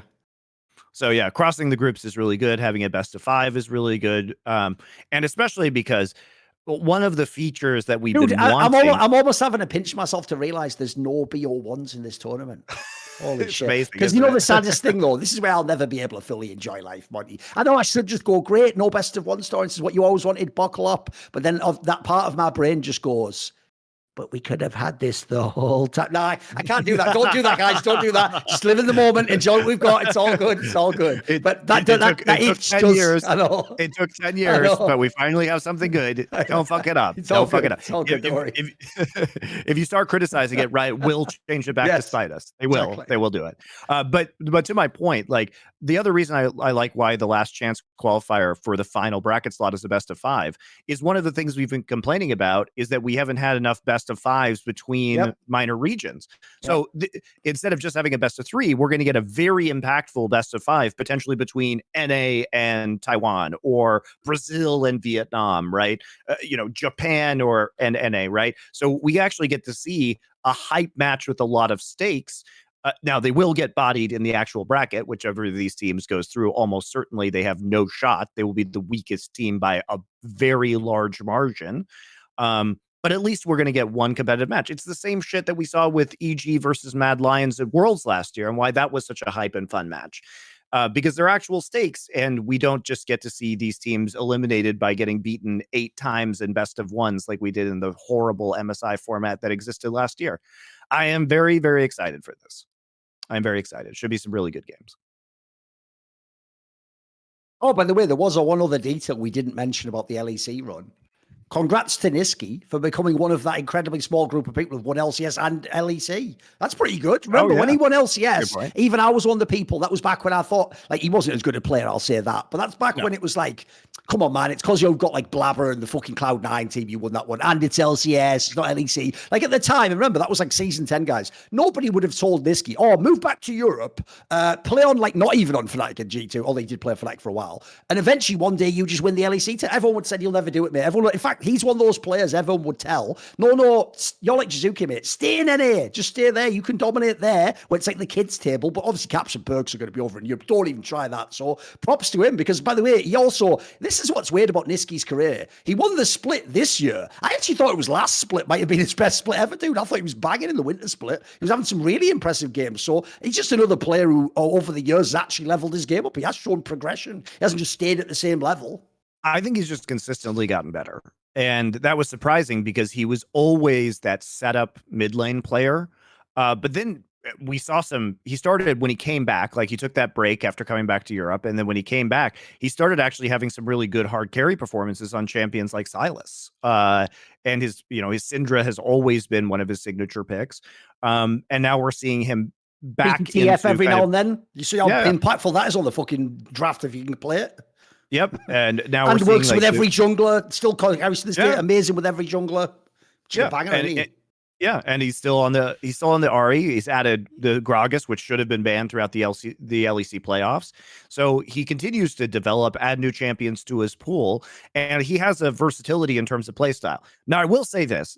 He does throw at times. That's he plays overly aggressively sometimes when he has a lead. And that's the kind of core Mad Lions problem is that it's not just him. It's like a bunch of players on their roster will do that. Here's my analogy for you, Monty. Because everyone always has a nickname, used to call him Nesquik because he's Nisqy, right? That's actually applicable as a nickname because here's the problem. Everyone who's ever tried to drink loads of a delicious milk drink, whether it's like a White Russian cocktail or a Nesquik, obviously it's delicious, isn't it? But the problem with milk is you drink too much, you get sick, don't you? The sickness rises. Eggnog, bit too much of that's all I'm saying is, in the right portion, Nisqy's brilliant, but too much can get a bit sickly, can turn my stomach, mate. Yeah, I just think like he's changed his role on so many different rosters at this point in time and maintained his old strengths that it's been really fun to watch him as a player develop from, I don't know, when I was first watching him back on Envy in North America all the way up to present day. And he has been snubbed at times too, getting kicked out of teams. And dude, what about that split last year? Remember last year when he only got on Mad Lions because the Rika guy sucked. He was just like in contract prison for that. Like, what the fuck? Do I not get to play? That was mad egregious. And by the way, Fnatic, you look like absolute dickheads now that he's won the LEC a year later while you're just sat there going, it's better than 10. It's like, shut the fuck up. Like, one, you look like a moron there. And then also, I'll just throw this out there. That is one thing I've just remembered. Technically now, though, the real question, the accountability question has to be for Dom, which is why did Dom always love Nisqy so much, since Dom doesn't think milk is a good drink? I don't even watch all these shows, but I saw that little clip where it was a few weeks ago or whatever. Like, I mean, like that clip did like that was a callback. 400,000 views or something. So it's still a bad take to me, but whatever. It's all like Tom Dory, I know. It's like, especially because Degon was just drinking a protein shake with milk. No, the problem with that is frequently this. Drink with milk. Dom, we already have a big problem, mate, where, first of all, as you've now found out, all those jokes you used to make about me being old haven't really aged that well for you, have you? Since, as I told you, every Zoomer thinks everyone over the age of 24 is 58. So we're all the same age in their world, mate. So one, that doesn't work. And then two, if you're a boomer, do you obviously already know that it's a layup that all these kids keep doing the old man yells at cloud thing? When you're on shows just ranting against milk as a drink, that feels like old man yells at cloud. In this case, like slightly older, slightly younger boomer yells at, animal fat product. Like, okay. It doesn't have the same rhyme, but it's not a great look, is all I'm saying for the olds in the group, Try and keep it fresh. Like I said, especially when milk is delicious, number one, and secondly, it's extremely useful, especially if you're doing protein shakes or anything else to add additional protein and for sure, yeah, vitamin D into your diet. So anyway, it's great. Okay. Yeah, I think that about covers where we are with LEC at the moment. Vitality continues to be disappointing. We don't talk about Vitality on this show, man. It's here's what's sad. People won't Inspired get to Vitality. Let's go. Inspired to Vitality. It would be an interesting move. The problem with that is that's exactly the biggest problem with this whole topic. I'm going to do this whole thing when we have the show tomorrow with Dom, but we're going to definitely get into it. But basically, the problem is this. I actually think Bo is one of the craziest mercurial talents I've ever seen as like a player in a big team, mate. Because he does have games where he looks he looks like far and away the best. Like, it's like I made it in my video, dude. He does look like what he was supposed to be, like some like actually cracked out Korean, Chinese jungler who you should never even had a chance to get in the West. But I tell you what, he also has games, and everyone obviously just saw it on this playoff run recently, that are really bad. Like all world bad. Yes. So that's the scenario. You would never have considered before this split ever removing him. But I don't know, mate. That's the problem. If you could actually get a really stable jungle like Inspired, you might consider it. You'd have to at least think about it, right? This is the last chance saloon for the summer. Like, if you gamble on Bo, you either hit the jackpot or you get nothing, it seems like. You don't even get to come second or third. So the problem is we just can't know what the problems in Vitality are, because it's not an individual skill problem. Like, Photon looked great for a lot of the split. Bo looked great. Perks actually looked fine during playoffs for the most part. Upset was a little, I think, weak during their series versus Mad Lions, but Kaiser was also revitalized throughout this split by having Upset with him as an AD carry. I don't know if it's rookie nerves in these playoff situations. I don't know if it's the fact that they speak 3 different languages on this team where they can't get all on the same page. I don't know if it's like the coaching staff trying to implement too many different strategies, because as a point I brought up on Power Spike, Photon played is champion pool between the playoffs. It was ridiculous. And the group stage was entirely different. He literally had no overlap in champion pool between the last phase of the tournament and this phase of the tournament. Think how insane that is when everyone was saying he was the best top laner. He just changed his game up completely. Yeah, now he's not playing TP. He's playing Rumble kind of badly with Ignite. Like, so I'm wondering if Vitality is just overreaching in terms of the number of strategies. Monty, I'll always love that fans are like that. They'll be like, you predicted that Vitality would win. Are you telling me you knew what Photon would draft? Shut the fuck up, you idiot. Why are fans like that, Bo? I'll take it for the Bo one. I did say Bo would be the god. Yeah, I'll take that on the chin. I do think Elspeth was the best. I'm with all that, but the Photon one is beyond the pale, because remember, everyone tries to do these lazy conflations, Monty, of narratives where they go like, it's just like sort of last split as well, when they were like overrated in BO1. It's not at all like last split because they didn't have Upset. And then secondly, Photon was amazing last split the whole way through. So actually the people who let the team down aren't even the same necessarily. It's a totally different. To me, this Vitality has nothing to do with the last Vitality. Whatever problems they have of their own. But like, I can't know what the issues are, because we've seen all of the highs of these players. And so this is one of those times where you can only be in the team and know what the problems are, and listening to comms and know what the problems are, see which players are having nerves, or potentially just not understanding the calls, or the coaches are trying to do radically different things from week to week. And imagine the chain of translation that has to go with some of these ideas. This is why I think the whole Rumble idea was just deeply flawed, was because even if it was going well in scrims, or even if you think that Photon can play Rumble, which after watching those games, I don't know how you could believe that. Maybe he just really had a bad day and was doing very well in Rumble and scrims. But it changes the entire way you play the macro game. Like, that's some OMG Shanji shit. And like, the reason why Rumble was banned against OMG was because they were very good at executing an abnormal strategy. And why would you shift to that strategy when it's not something you've been using for a lot of the split? Even if it's a conceptually good idea, I don't think that you take that risk. And I don't think you take that risk twice within the same best of 5. I just find it confusing. I mean, yes, they won a game with it, but I don't think it was amazing what they did. It was mostly Perks, I think, in that game, and Upset, who played particularly well.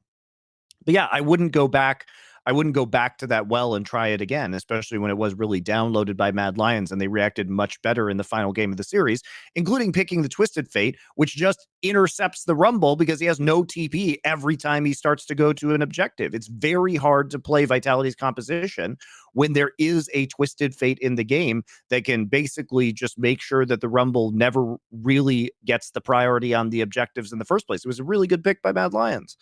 But they had that counter in their pocket. And I think you see the difference between the coaching staff on Mad Lions and Vitality. And maybe it's the players who are driving this on Vitality, but it just doesn't make sense to me to shift up your strategies basically 1 week to the next, because you have to translate complex macro ideas to Korean and Chinese. And you don't know if all of the players are even understanding them in the same way, right? Because you say one thing, and then it gets translated into Chinese, or it doesn't. That player, you just have to hope that Bo understands enough English. And then you say the same thing to Photon, it gets translated into Korean, or you hope that he understands it through English. But you have no idea if all the players are on the same page. Dude, there's a point that we could draw back to that was from your own career. You remember this. When you brought that player, Seraph, to CLG, famously, there was a concept where it's like, look, obviously this existed as some sort of framework, but they just didn't have as like a term the same concept for, I think it was zoning or something. It was something weird like that. Do you remember, Monty? It was some like term that everyone was spamming in the West. And the whole point of those terms, guys, is they're like, the problem here is the actual term is a macro, but that'll ruin it in league. So I'll say shorthand. Let's say that. It's essentially supposed to be a thing where it doesn't contain all the info in the thing you're saying. That thing triggers a larger concept that we all understand. So the problem Monty's pointing out is, even if these players understand what's being said to them, like the words, maybe some of the like associated concepts that we all take for granted actually aren't that obvious or can't be communicated in an instant. That's quite a fair point to make, I think. Yeah, so it's a lot that's going on in that team, clearly, and they've done a very good job of scouting and getting individually skilled players on board, but also the bread and butter of a Perks team is his shot calling, and it is his macro. And if people can't understand it, you may be actually gimping one of Perks's historically greatest strengths as a player. Yes. Now, again, I can't know that because we're not in those comms, and I can't say for sure that this has been an issue. But in the height, in the height of G2's glory, it was Perks' ability to shot call and react to very weird situations that put them into a world finals, that made them become MSI champions. This was their greatest strength. So. Ooh, as we speak, Richard just published an article called Living Evil, How North America's Greatest Esports Brand Became a Nightmare. Well done. Love that. We told you it was coming. We didn't know it was coming right now. Going to be reading that for sure. That might be a 4 Horsemen episode. We'll check that out. Fabulous that comes out. Yeah, it looks like he has a whole bunch of info behind the scenes about how it was taken over, what went on with that company and stuff. Yeah, it sounds like it'll be very interesting. Yeah, watch this channel, watch this space. Is it this channel actually that the 4 Horsemen goes on? It is, isn't it? Yeah, that's all good then. Okay. Yes, it is. All right. Now that I think that wraps up all of our LEC playoff teams. MSI, not sure what there is to say about MSI that we haven't already said at this point in time. We just have to wait for the play-ins. We are going to be adjusting our schedule. Well, I mean, by one the thing way. I will say is another reason I also love the double elim is it means I don't have to worry now about what happens when you seed this fucking playoff bracket. Like, the nightmare is, remember, because here's the downside of Riot, they're never going to use real seeding, guys. So there is a world for real where absolutely they will allow like Gen G to play JDG in the first round. But the difference is that doesn't mean one of them comes like fucking eighth in the tournament now, Monty. They can just go in the lower bracket and murk everyone else. So hopefully that's another area correcting element I hope can make this a great tournament, because I'm super, we pointed this out all the past ones, but it's almost here, guys. I'm really excited for this. I actually think this could be the best League of Legends tournament since like IPL 5 or something ridiculous, man. I mean, the bar has been set low, but yes, I agree. Just because of the format, it does, and also the fact that we have the top 2 teams from the major regions instead of the top 1. I think that was the biggest problem, was that there wasn't a lot of drama. It was just the inevitable kind of like Korea versus China final, or like some wacky upset where then the Western team gets bopped in the final. Like we haven't had since the one MSI that G2 managed to win. Really a super exciting, Western run. And I just don't think, I mean, it's especially unlikely to play out now with 2 Chinese and 2 also, by the Korean way, teams. luckily we haven't had to consider this, but remember, guys, in any past year, it would only be Mad Lions representing LEC. Oh my Yeah. God. That would be some crazy shit, man. Yeah. Not least because if everyone remembers, they've let everyone down at Worlds every bloody time except that one time where Humanoid in the 2021. Every other time they've bombed it every Worlds, haven't they? Like, I will say the following, Thorin, about G2. There may be the possibility of an upset. I don't think it's likely to happen, but remember that G2 finished on Sunday, and the problem with the LEC schedule is because they took a week off for ERLs, which was immensely stupid. I think also they started their league later. Did they start at the same time as everybody else? At the start of the year, I'm actually forgetting. I'm going to go back. I thought LEC started first, but we had 2 Okay, splits. It should have one. Yeah, it should have started first. But they took this week off. They took this week off in the spring split, which then pushed their finals back, to the 23rd, right?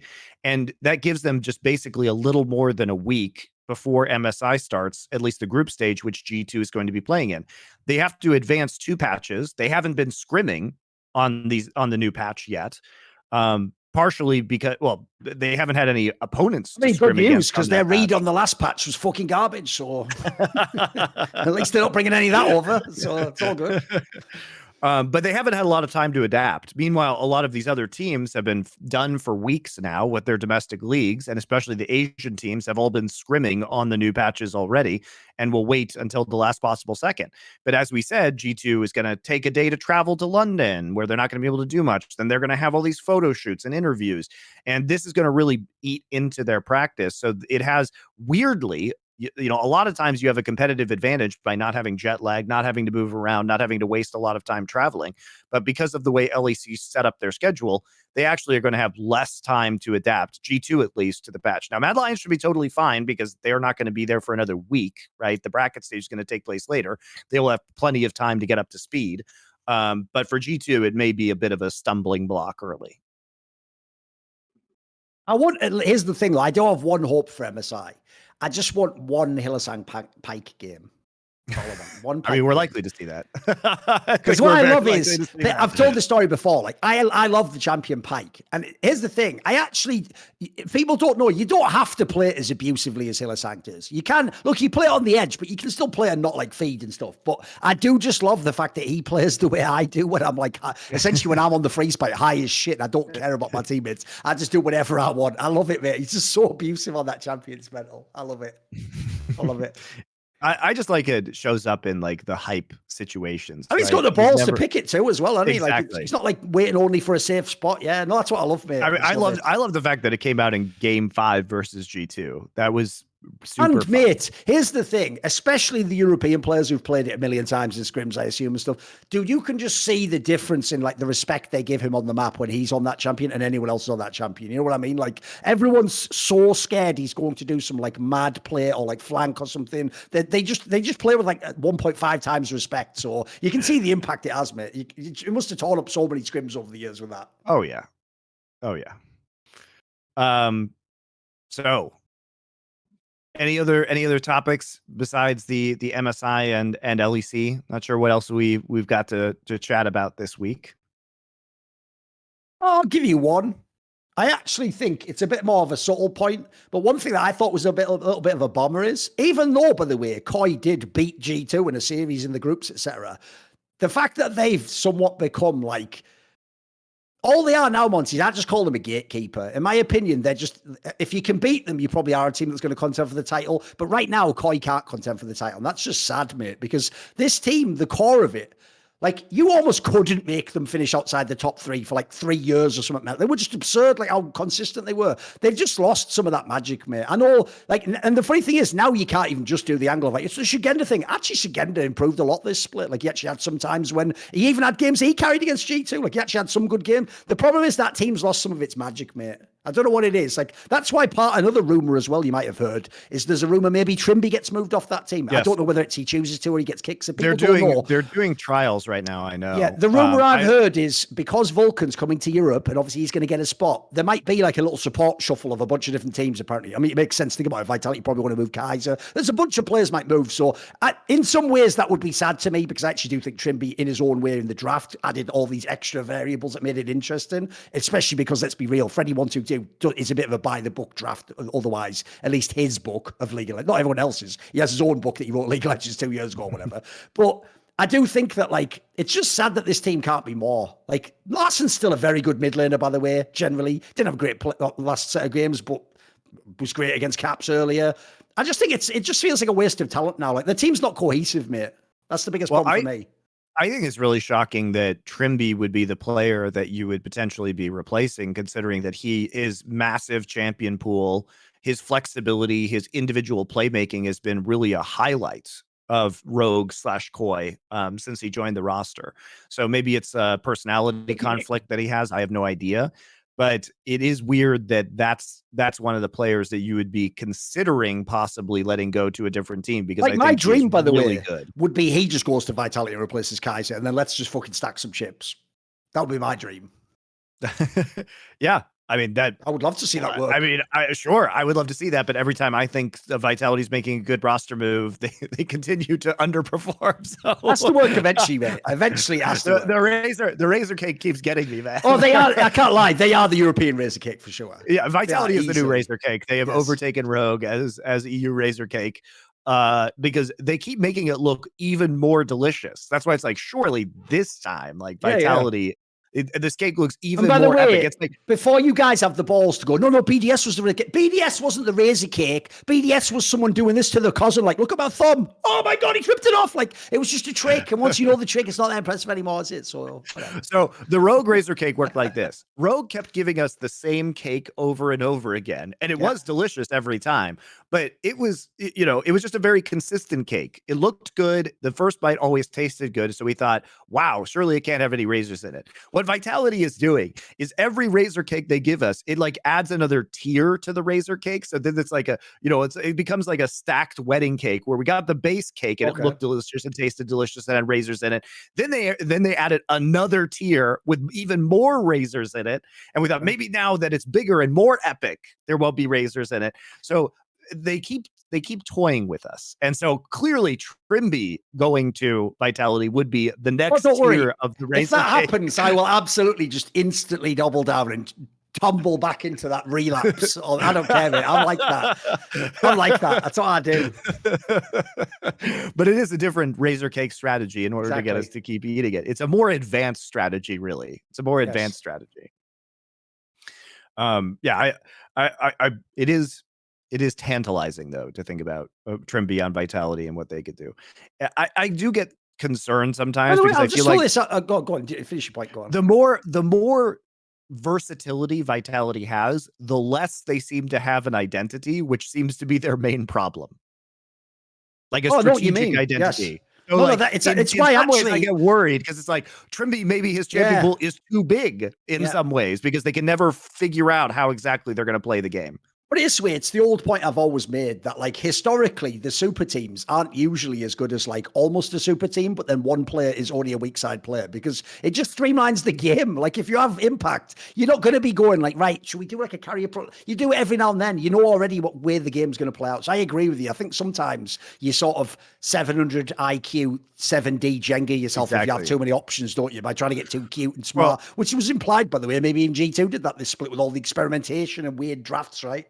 The comparison I keep making is to Team Liquid from last year, where they have all these good players with large champion pools, but they can never decide on a way that they're going to mesh together or a kind of foundational strategy that they can go back to. So they just throw new shit at the wall every week, but they don't know how to play with each other with every new composition. And it kind of feels the same way with Vitality. The thing I wanted to say though is this, and this is like sort of a last note maybe on LEC, is I am a bit frustrated by what will unfortunately probably always be the way that fans react, which is every one of these results, they still act like it's a movie and that was all that was ever going to happen and it was inevitable that would happen and that the person who won is the best and has done all the best decisions and made all. It's not like the problem with that, guys, is this just shows you how all humans are coded to have like archetypes and religious stories in their brains, because essentially you're incapable of understanding that if we went into a room on 10 different occasions and played a game, that like we wouldn't have the same result every time. And in fact, maybe we'd have one result on only one occasion, but that might be the one if we played one match only. People can never wrap their brain around that part, because essentially the reason I'm bringing it up is that's why oftentimes I do double back down onto teams when everyone tells me like, oh, they're not that good. Like if in CSGO, I'll double down onto the FaZe team all the time, because I actually still think no matter how they played in one individual series, as long as the core elements are as good as you think they can be and they have a chance to be better, sometimes you don't just bail on them, because people are doing that thing again where, like, if you listen to fans, mate, every team except the champion would make roster moves. Like, that isn't the way sports works, guys. Sometimes you're going to evolve next split. Sometimes even some of the issues like a Vitality went through might just be teething issues still, or you might overcome them or figure out, like Monty's saying, maybe now, by the way, you even just become cynical and go, right, well, the good news is, guys, we know what doesn't work, so we're going to eliminate all that. We're only going to do these three things. By the way, just as an aside, the best time to fix these issues is going to be right now when a bunch of the teams, the best teams in the world, are going to be in Europe and you can scrim against them and they will want to scrim you because you are not in MSI. Therefore, you are kind of safe to practice against. It is an enormous advantage when these teams, especially at MSI, because at Worlds, a lot of teams have already like left for the season in the region. So if you didn't make Worlds, probably the roster changes are coming. The roster changes might be coming now in LEC, but what better time to trial your rosters than right now, when all of these teams are still going to be competing within your region. You can scrim very effectively. So if Vitality is going to get their shit together, now would be an excellent time to do that. There isn't going to be, the Asian teams are going to scrim against Vitality because they do have good players that they know. Fortunately, they also, by the way, huge advantage that they have both a Chinese player and a Korean player who can help set up those scrims or who have connections to the teams, right? So this is really like a great opportunity for Vitality to fix their shit. They've got a month to do it. Month of scrims. Great time. Great time. That's why having MSI in your region is really, really advantageous, especially for North America or Europe. Especially for North America and Europe. Oh, the joke is, I agree with you. Essentially, if you actually hold MSI in NA or EU, it has the effect of what I wanted to happen all those years ago, which is I always thought, like, even though the schedule didn't allow for it, the dream would have been if the top LCS and LEC teams could during the season have sent their teams for a Korean boot camp, because then they'd get like a little refresher, whereas this is almost like halfway there, like you say, because obviously all these European teams will be scrimming. Everyone's changing the roster and figuring out. Like, by the way, I'll just throw this out there. There are even rumors that people like Targamas end up playing again in LEC. Like, there's a whole bunch of fucking rumors behind the scenes, guys. I mean, Targamas is a good player. I think he deserves another shot.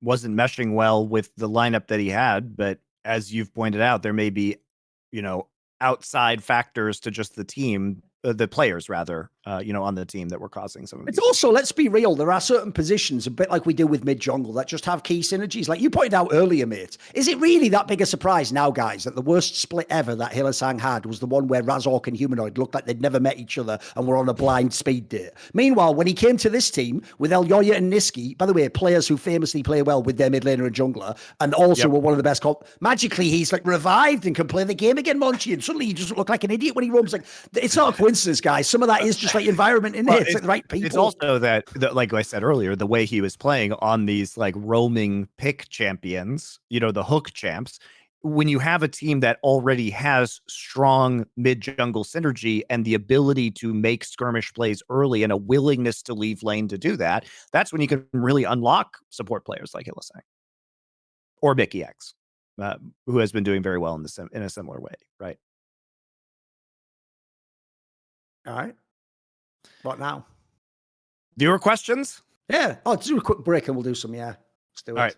Quick break, guys, then viewer questions. Right, we're back. We're going to do some viewer questions. Obviously, if people remember how the episode began, I actually forgot to mention one detail about Liquid IV. Because when we were just discussing there, like the problems Kaiser's had in Vitality, where he faded late in the split. Obviously, Hylissang could be questionable. Here's the thing. These teams actually need to get some Liquid IV, because this one in particular that I just had today, the Tangerine one, it actually brags. I don't know if you can see it there.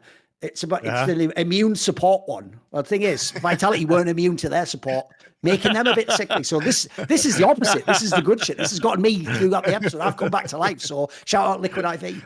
Very, very good. Very good. There you go. Remember, I was working with something. 20% off liquidiv.com, 20% off with code Elephant. Thank you for your support. And I can tell you, they definitely had 20% off their performance in Vitality. So do it the right way, not the way Vitality did it. Speaking of how you can support us, if you guys go to our Discord, which you should join for some quality conversations about esports in general and your various other topics. If you guys do a Discord subscription, you can ask us questions if you are a crew member or a former GrogCoin holder. So here we go.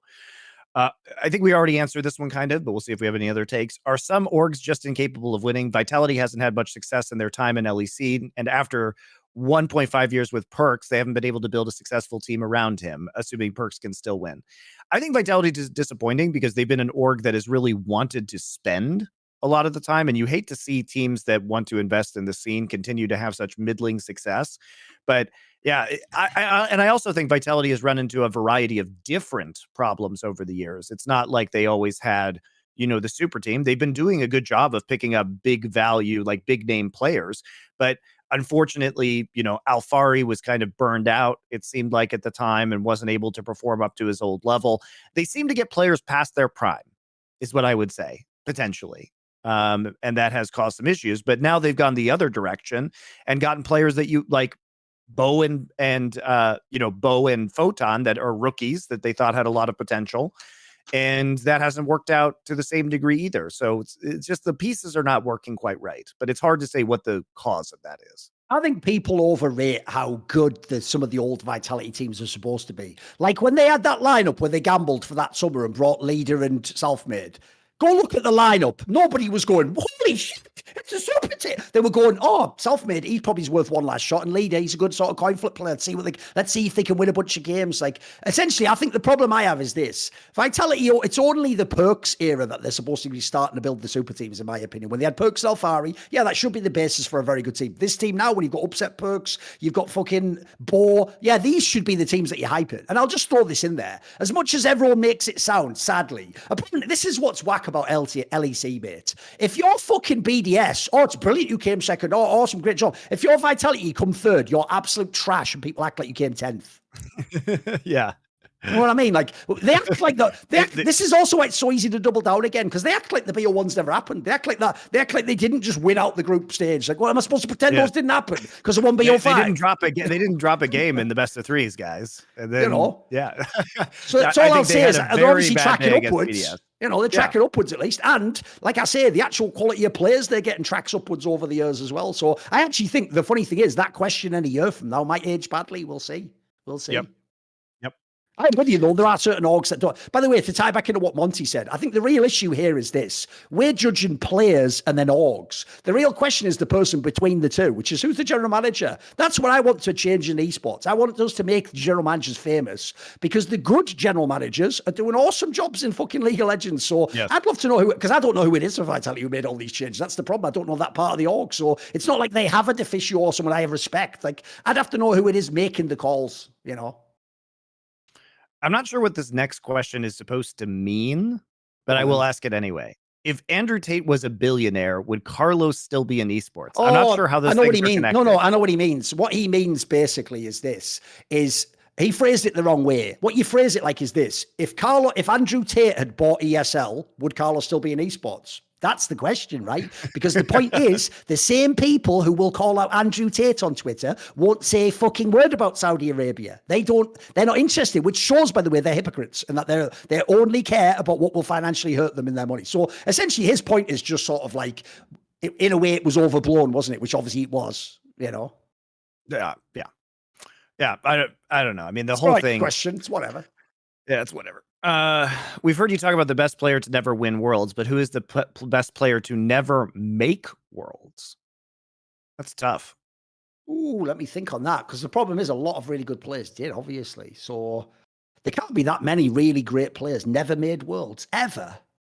Like, look, the first obvious person I feel like it has to be is probably someone in LCK or LPL, because you could be on like the sixth best team most of your career, you know what I mean? But even then, most of them, like if people don't remember, obviously Kane made it that one time with Cloud9. Like, dude, I'm trying to think. It's hard to think of someone who's really great who hasn't made it though. Ever. Let me think who hasn't made it yet. Because Kane already went, like I said. Yeah.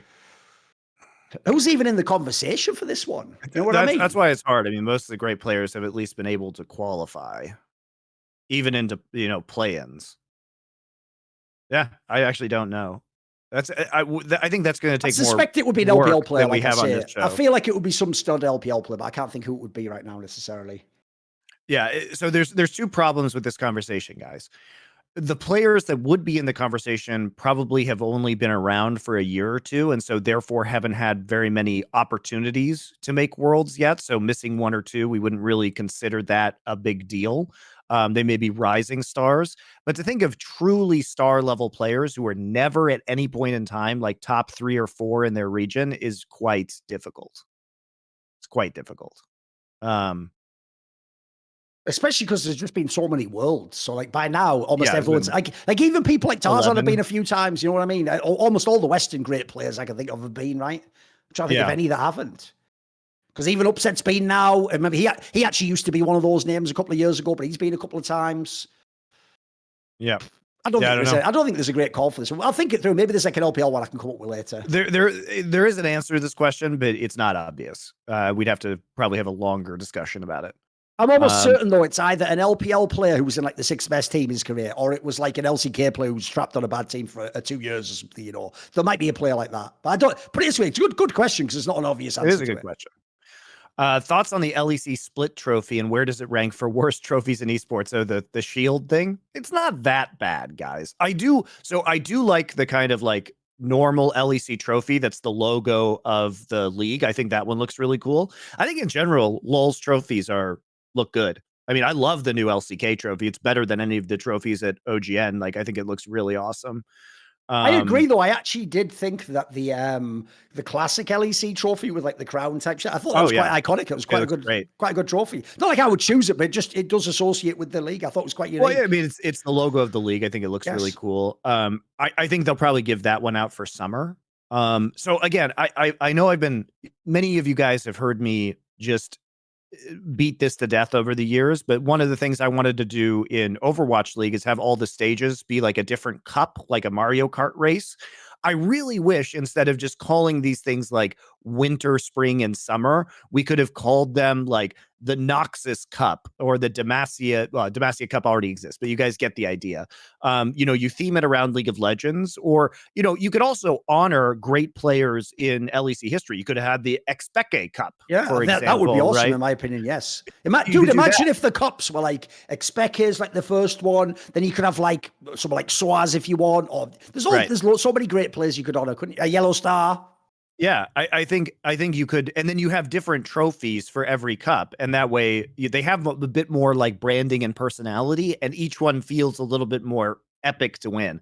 I think that's been one of the worst parts of League of Legends, just calling it like winter, spring, and summer split. It's so Oh, boring. by the way, there was a topic I wanted to bring up with you, which I'd forgotten because this is a better topic for somebody inside the Best Damn League show, which by the way is tomorrow at 5 p.m. CST, if people want to know, which is this. The one thing I do find underwhelming is this, Monty. Right? Remember, if you're a player who plays in the LEC who doesn't go to the international tournaments, you get 3 splits now. You used to get 2. How can these split finals still be being played in the studio, Monty? What is this? What is this? Guys, right now, like I was making fun of IEM Rio and CSGO. Dude, IEM Rio shits all over fucking LEC. What are we talking about? Right. I mean, here's why. It's just budget, man. The reason so what happened was during this offseason of LEC, they said they would be able to change the format, but the format requires more broadcast days in the studio than the old format. There's a cost associated with that. And in order to basically reach the budget, as I understand it, they had to sacrifice like stadium events for winter and spring. They will still have one for summer. They will still have the big finals in summer in a stadium, but that was the cost of the better format. Now, for me, I take that trade. If you just tell me it's either we get 2 stadium events or we get 1 stadium event and the new format, I take the new format. That's my call. I know what you mean, but I don't buy it, and here's why.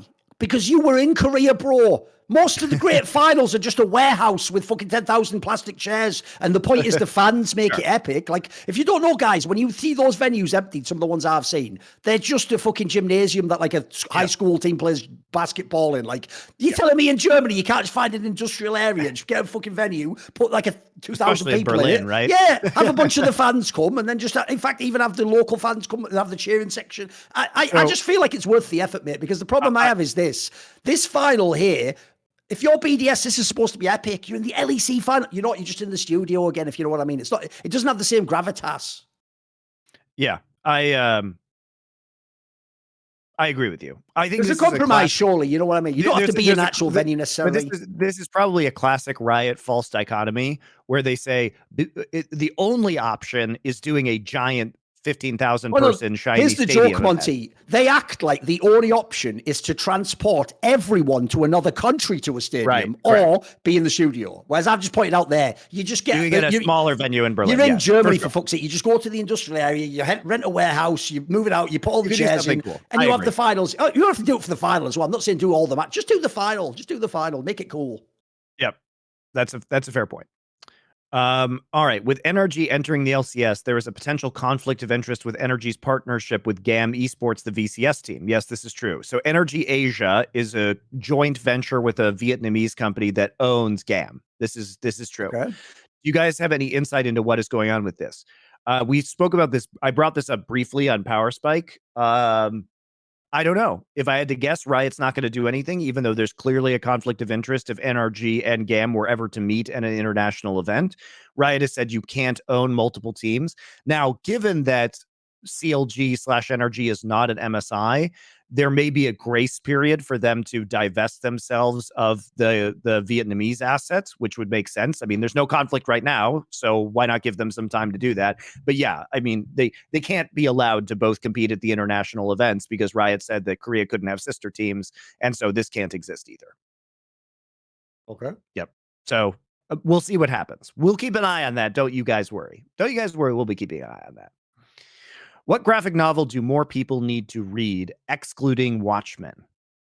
Luckily for you, I actually just put an interview out on my side channel with an author who's a mad underrated author with loads of great works. So if you just listen to the ones I discussed there, it's with Peter Milligan on my side channel. I would suggest the topics I talk about there, like Human Target. I think I even bought you that one, didn't I, Monty? Did I buy you Human Target? I don't think I have that one. I'll tell you the premise. It's a great premise. It's a guy where the original concept, he did the writer I'm talking about didn't invent the comic character. The comic character is a guy who just has the power of disguise, Monty. He can just dress up like other people. He doesn't have a superpower. He's just really good at doing and method acting. So what this author I'm into Peter Milligan did was he took that concept and he did like what all the great writers, where if you take someone else's character, you reduce it down to its constituent parts and rebuild the character in your image, as it were, you know. So since this writer is very much occupied with themes like identity, he actually realized a genius angle, which is if you make this character so that he becomes so method when he becomes these, because what he made is right. He made the twist was, instead of being an assassin, he's there to stop people getting assassinated. So what he does is you hire him because someone wants to kill you,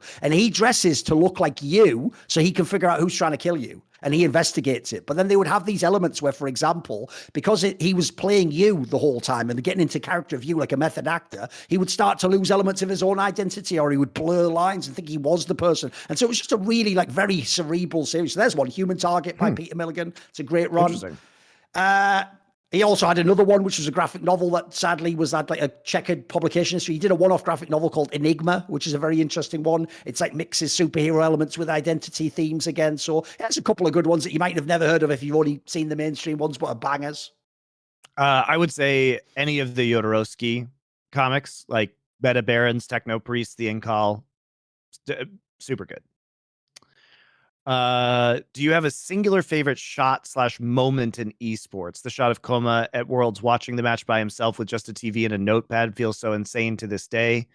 That's the coaching staff of the SKT Dynasty, and he only has a TV and a notepad. So like I guess a photo. I mean the photo of like Faker after losing his first Worlds. Oh, season 7 finals where he's crying. Yeah, the first time in the finals was pretty iconic, I think. It's pretty good. I don't know if I ever. Well, I have a favorite one. It hasn't aged well, sadly, because this person has proven to be an actual dickhead and a really bad human being. But back in CS 1.6, there was just a hilarious video, which is when Na'Vi, the Ukrainian team, started to win. Their main rivals was MTW, the Danish team, right? And so you can imagine Danes in general, in theory, you'd think they're a bit more stoic, right? But actually, this MTW team liked to trash talk a little bit. And so, because on Na'Vi, they had a player called Senya, who was the support player, and he was mad spicy. Sadly, that's now manifested in a negative way. At the time, he actually, in the middle of a match, Monty, this is in the middle of a match, on a final, on the stage, just jumped up, and there's a perfect shot of him, because the camera gets it like right dead on, and he just did this to the other team on a final, on a final in CS. So it was a different world back then, but that's a very, put it so that's like some like fucking like Sex Pistols level iconic picture, if you know what I mean. Like it just shows what old esports was like, that you could get by the way, no punishment, no fine, no prize money. You just got away with it and just cruise back off for the title. Yeah, obviously one that's really important to me was the last OGN final in League of Legends, because OGN was always obviously insane with visual storytelling. So I'll add this to a different one. Obviously, in the season of the reverse Korean Exodus, where all the players came back from China and like Marin came back, and there's that OGN intro with the Rocks Tigers. It was the season the Rocks Tigers broke up. So it was like the Rocks Tigers together, but in all their new uniforms. And then like Faker and Marin looking at each other as Marin came back, and like the return of all of the old guard players was just that is the best OGN hype intro. That is the best League of Legends hype intro that's ever been made. It was fucking amazing. Oh, wait, I've just remembered one. That reminds me, didn't he say it could, like, it didn't have to be a photo, it could also be like a shot or something, didn't he say? It said a shot, yeah. Because remember, the first time we met, when it was the season 3 spring one that Flame lost, there was that iconic one where when you get interviewed, you're supposed to pretend like, oh, well done and that. And he just has that like fucking death stare, doesn't he? Like, because he was supposed to win that shit. He was supposed to be the best player in the world. Yep. So he had like 1,000-yard death stare. I remember that quite vividly.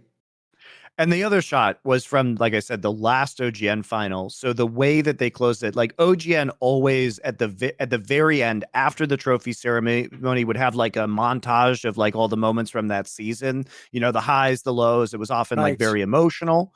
And so the way that they did the shot at the very end was because it was literally closing the door on the OGN era, was that they had this door that opened, and they had a guy with a steady cam like walking through the door at the start of the tournament, and literally the last shot is them backing out of the door, and then the door closing with the star logo, the old star logo on it, and it was just like the closing. It was the end of the era for OGN, and obviously for me that was very emotional. Made me very sad. Still makes me sad. So as a shot, I thought that was very poetic. Let's go on to the next one. Is the 1954 Robert Verne adaptation of the Count of Monte Cristo any good? I have not seen that one, so I cannot say, unfortunately. Although I will say that basically all of the Count of Monte Cristo film adaptations have been trashed because they changed the story. Weirdly, the best one, and it's still not great, but the best one is Gankutsuo, which is the anime space version. As crazy as that sounds, it is actually more spiritually faithful than any of the other adaptations I've seen. Which reasons is why the character of MonteCristo is always assassinated? I guess character assassination of the Count of Monte Cristo. Haley is too young, aka it's not Haley, it's Heyday is too young, aka grooming. She's the Greek princess. Revenge on rival, aka love cells / triumphs. Twilight sparkles, aka mystery, mystical magic, sex symbolism, vampire cells. She will fix / save him, aka romance. Author is wrong, and it makes more sense in the story better. Other. I don't understand what this question is. That fucking word salad. Like, that sounds like the ravings of a mentally ill person in their diary. Like, that's where that's where you come in. Like, he's been having a hard time, Dad, hasn't he? What's he been writing? Fucking hell, call him up, get them straight jacket. What's going on? What was that question? I thought you were following it, dude. Because I was like, I'm not into this at all. I don't know what the fuck they're talking about. I don't know. We'll try again next week. Oh, okay. I don't understand what you're asking. If you were in charge of a country, what would corrupt you into becoming... That's probably what Vitality's comms are like when Bo and Photon and Perks are all trying to communicate in a shared language. If you were in charge of a country, what would corrupt you into becoming a tyrant? I mean, there's a mad based angle, which is if you've ever read God Emperor of Dune, as far as I can tell, it's actually the only way you can accomplish societal change. Because by definition, you're going to change things that people don't like. Therefore, you're going to be tyrannical, aren't you? You know? Well, it's also that if you have, I mean, obviously you can also have very bad ideas most of the time as a tyrant and try and change society. I mean, look at like the Great Leap Forward and the insane damage and amount of death that caused in China. But authoritarian societies can move faster in certain ways by enforcing. It's almost a design component, isn't it? Right. But on the other hand, they can also be totally disastrous. So it is obviously tempting, though, to be able to vastly change society or make certain things go forward very quickly. But this way, let me put a scenario to you. If I'm someone who's the leader of a country and then we're in some like insane war, which is an existential war to the death where the enemy declares they will wipe us out, then at that point in time, I'm not going to go, let's take a vote, guys. What do we do? Like at that point, I want to survive. So I would just take control. You know what I mean? That was, I mean, which would be unpopular. The original concept of the dictator was a Roman concept where in a time of crisis, they would instill somebody, the Senate would instill somebody with absolute power. And, oftentimes they would give up that power. That's why Cincinnatus was so famous, because he basically, he basically solved a crisis and then was basically like, peace out, guys. I'm going back to my farm now, which is what the city of Cincinnati is named after. But very famous kind of reluctant guy to take absolute control and then immediately give it up. Okay, let me get this right. The LEC has 3 splits at the end of the year, the season finals, but the first few weeks of a split are called the regular season, but the season finals are not only determined by the season. At the end of the 3 seasons, winter, spring, and summer, the next event is called the LEC season finals, but only the last 2 BO5s are played in a stadium. So what do you call that stadium event? Yes. LEC has a lot of overlap in terms they use for explaining the format: season, splits, groups, finals, playoffs. As someone who works in the copywriter and graphic design space, it bothers me a lot. Yes, this is what happens when you give Germans control of language. That you have season is the best of ones. That's part of a larger season containing 3 splits. But the season finals is the finals event, and within that, there's a final of the season It's garbage in it. It's just garbage, mate. Like, this is just nonsense. Like, what annoys me about that the most, Monty, is it's unnecessary. There's no upside to it. Called them cups. Yeah, like there's there's no upside to having the confusion. There's not even a reason for it, as far as I can tell. It's just stupid. No, it is absolutely horrific. Like, I don't know why we call it regular season, groups, playoffs. I don't know why It's the joke. Riot are so shameless, they'll probably eventually change it. But in doing so, explain to us that it was confusing. That's if you know Riot, that is exactly what they will do. So keep your eyes on that one. Let's see in a year or so what they do. We discovered from extensive research of 2 years of running LEC that these terms were vague and confusing. It's like we knew immediately they were vague and confusing. I mean, this is the same company that named its second biggest tournament Mid-Season Invitational when it literally is not an invitational. It is a tournament you qualify for. You can only qualify. You can only qualify for it. There is no invites or no invites. And also they called it mid-season thinking that would sound hype. Like you could have called it literally fucking anything else. And that their best idea for their biggest tournament was just to call it Worlds. I don't know, guys. Like Riot is a creatively bankrupt company when it comes to the esports side. We know this. Still, props to the LEC, better format. I actually like the format. But I will throw this out there, by the way. Since everyone's been making that point, you know, they were all making it, obviously, in relation to the Rings of Power, Monty, where there's that Tolkien quote, where the actual quote isn't this. You know where people refine quotes over the years when they quote them and they sort of make it better? Like, the gist of it is from, I think, the Silmarillion or something, where it talks about the idea that, essentially, the gist is that evil can't create anything. It can only take what good created and pervert it in some way, right? The joke I'll just say is, that's not only Riot Games' MO, but it's the game League of Legends as well. Almost everything they attempted to create is just evil, pure shit, like Yumi. Every actually good champion was just something from Dota or some other fucking MOBA like Smite or something. And as a company, they do just pervert everything they control. So like that even worked like amazing for Riot, whoever came up with that. If the rumors of a third international tournament are true, is there any chance it will be Rift Rivals, but with a normal format where every team plays for itself? Or what do you think it will be? I do think it will be like Rift Rivals in that I think it will be as follows. I do think it'll be an NA versus EU tournament that will alternate between NA and the EU because of cost reasons, right? It's a lot easier to use those studios. And I think it'll be concurrent tournaments like Rift Rivals where there'll probably be one in Asia and then one in NA EU. I think that's probably what will happen. But I think we could get a good format over it. And frankly, it sounds fine to me. The more international competition, the better. Here's the problem, Monty. This is what fucking sucks. Rift Rivals was always shit all the time. Even the Asian ones were shit. And it's because the concept is halfway between a show match and a real tournament. Yes. But it never becomes either. What you actually should do, in my opinion, Monty, I've solved this for us, is you do make it continent versus continent. But here's how you do it, Monty. You run it like an old StarCraft Pro League match. You know what I mean? So the point is, like, you would put Mad Lions in, but as the sniper, you'd put them in against a team where Hillsang matches up well. And maybe if they put in, like, this team, that, like, whatever, Golden Guardians, so maybe Hillsang, and then you'd do it like that, and you'd have your ace would be like G2. So that format would be brilliant, mate. Let me explain this to people. So there were two ways that Brood War tournaments used to run, one of which was called the all-kill format, which is you put a player in a best of 7. It's a team-based it's a 1v1 game, but it's a team-based format. And that player continues until they lose. Okay. And then you kick them out, and then you have to put in a new winner team. Stays on, basically. Yeah, winner stays on. And it's like best of 7. So first to 4 games. You could easily do an all-kill format. The other one the other one that they would do is that you would have a set of maps, right? And you would submit blind your players for those maps. So it would be a mind game as to like, well, this map is good for Zerg, but we have this player on our roster has a really strong like PVZ matchup. So even though the map is good, like so you mind game, and then you receive like which players are playing on which maps, like the teams get those matchups at the same time, and you play a best of series.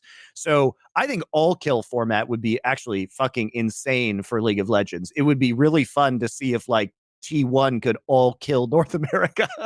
I mean, the reason why I know this would work, guys, is not only is this format played out, but this even was what was used once at a tournament. It might even have been like IPL or something. I remember there was a StarCraft 2 tournament where they did this format. It was like the world against GSL or something, right? And in it, famously, Stefano or something like that did almost do like a reverse all kill or something. Mate. You had like 3 wins in a row, and it was so hype. It was insane. The reason why I bring this up, guys, is because it allows you to actually for real compete for your continent opponent, but as their like teammates. So the idea Right. is you don't want it to be, because the problem with the Rift Rivals one is, in reality, if G2 and Mad Lions go, if Mad Lions shits the bed, you don't go, well, yeah, let the team down. You go, they're not us, lol, who gives a shit? Like, you're not really on teams, but this would make it so that you actually felt like you were playing for your region. And also, the cool thing about this format is, like Monty's talking about, there's even a world, by the way, where this actually allows occasionally, you might even upset like LPL one year. Imagine how hype that would be or something like that. It could be really crazy. Yeah, and it forces the teams to work together too, Yeah. which is really fun. Like strategically, so you'd send. I would do it in best of fives, but you could send 3 teams from every region. And I would just do the major regions, honestly. So I would just do North America, Europe, China, and Korea, and you just play best of fives. And each team has here's how you do it, guys. Each team has to play 1 game. So you have like the 3, at a best of 5, you get 1 game of every team. And then, so what StarCraft also did was like an ace match, where if it goes to the final game in a best of 7, you got to be able to replay one of your players from your team as like the most hype match. And they would do this like reveal in the booths of the 2 ace players in the ace match.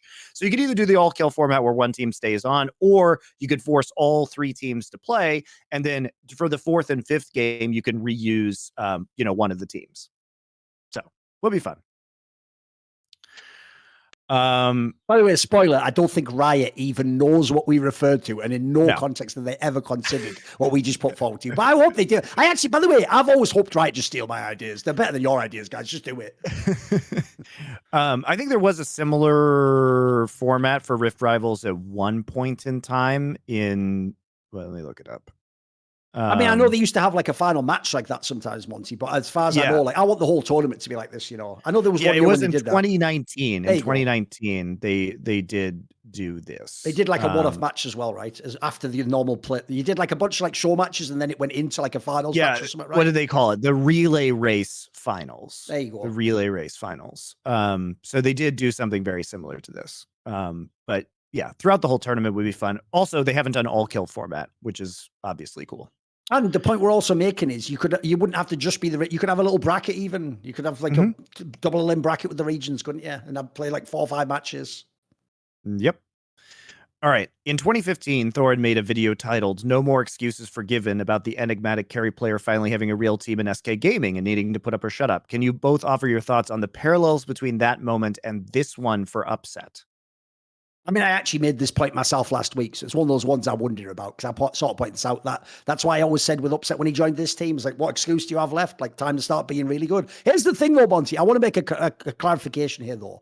The no excuses isn't there's no excuse to lose. Like, just because you have better teammates doesn't mean you should definitely win. My point there was, if you were forgiven or you're upset, like, it's time to stop complaining about quality of teammates, though, mate. Like, look who you have. Like, in this case, Forgiven had, like, N-rated and fucking Svenskeren and some of the best players that we had in Europe, by the way. So it's like, at that point in time, now it's time to just show your game, is my point. So I agree, by the way. I totally think that about Upset. And by the way, I think he's doing it. I think he's had, generally, aside from the odd game in this last series, generally had some very good games this split. He was one of the best players. So, yeah, I think he lived up to it. I also think, I'm not sure if Forgiven, I mean, Upset had a very good roster on Fnatic that he was working with already. So I'm not sure there are the same parallels with Forgiven. Because I think Upset has had numerous opportunities, like has been to Worlds, unfortunately had, a real life experience, which prevented him from actually playing. I would love to run that one back and see what would happen. Yeah. That would be interesting. Yeah, exactly. So that was the Whipple Jungle one, if you remember. I think Upset has had more opportunities, but he's also delivered, and he's shown that when you play through Upset, he does very well. I don't think he had the greatest, as you say, Thorin, like this last best of 5 he played. I think he was not as good as usual, but he still is excellent. Since, as I recall, Reggie said he'd sell his house before he let his team turn out like CLG. Is them leaving why he immediately cut their salaries to only $750K? This is a joke question, but good point. If they add the extra 0 and he sold his house, he could certainly afford that. I actually do think, though, by the way, one thing I would never, well, actually, I guess that's not true. I was going to say, I don't view Reginald as a liar, but I guess he is a liar, actually. So I'll take that back. I'm shocked in the sense that, like, I actually sort of believed that statement when he said it, Monty. I actually did see that sort of as like, look, the last thing I'll ever, because essentially League was what started TSM. So I sort of believed him, but quite frankly, he's just full of shit. I mean, it's just his ego that made me believe that was true. Because it wasn't a rational business decision, obviously. Do you think that better practice tools, being able to pause and replay late game scenarios, would have a drastic effect on the top level teams, or would it just be slight improvements? Huge It'd effect, be guys. way better. I mean, didn't we talk about this with Papa Smithy? Like, if you could play out like Baron setups and stuff, it'd be amazing, wouldn't it? Think about this, guys. Think about this. Think about how much player mechanics improved when practice tool was added to the game. Before practice tool, you literally had to wait 5 minutes to try and flash again. If you go back to old games of League of Legends, it was the reason why insect kicks were so impressive was because you could only practice a lot of these flash kicks or these moves very infrequently. And so in order to train, you had to just wait 5 minutes, try it again. Wait 5 minutes, try it again. It was horrible. So we took a quantum leap in pro player mechanics when the practice tool was invented and you could reset cooldowns. Huge. So why wouldn't it do the same thing for late game macro? Yeah. I mean, it's just like, of course it would have a huge effect. What was the most underrated venue you have worked at? I guess for like a final? Okay. What would yours be? Underrated. Because in theory, nearly all the Korean ones just work for you, so no one knows them, right? So, well, I mean, classically, the original OGN studio that I worked at was a piece of shit. It was on top of a mall. It was like a tiny studio with no backstage area, like a hallway that we did makeup in, and yet it was the site of so many like epic Brood War matches, epic League of Legends matches. It was a huge upgrade when we got the new studio for OGN, like it just in terms of niceness, quality, newness, facilities, everything like that. Like OGN did a ton with very little out of the Yongsan studio on top of the iPark Mall. It was really bootstrapped, guys. And it was, I mean, it wasn't quite as bad as the original LCS studio, which was in an old mechanics garage in Culver City in Los Angeles. But it was, for the fact that they had been there for 10 years or something like that, it was pretty bad. So I would say underrated venue. Yeah. It was great all the same though. I don't know. Let me think.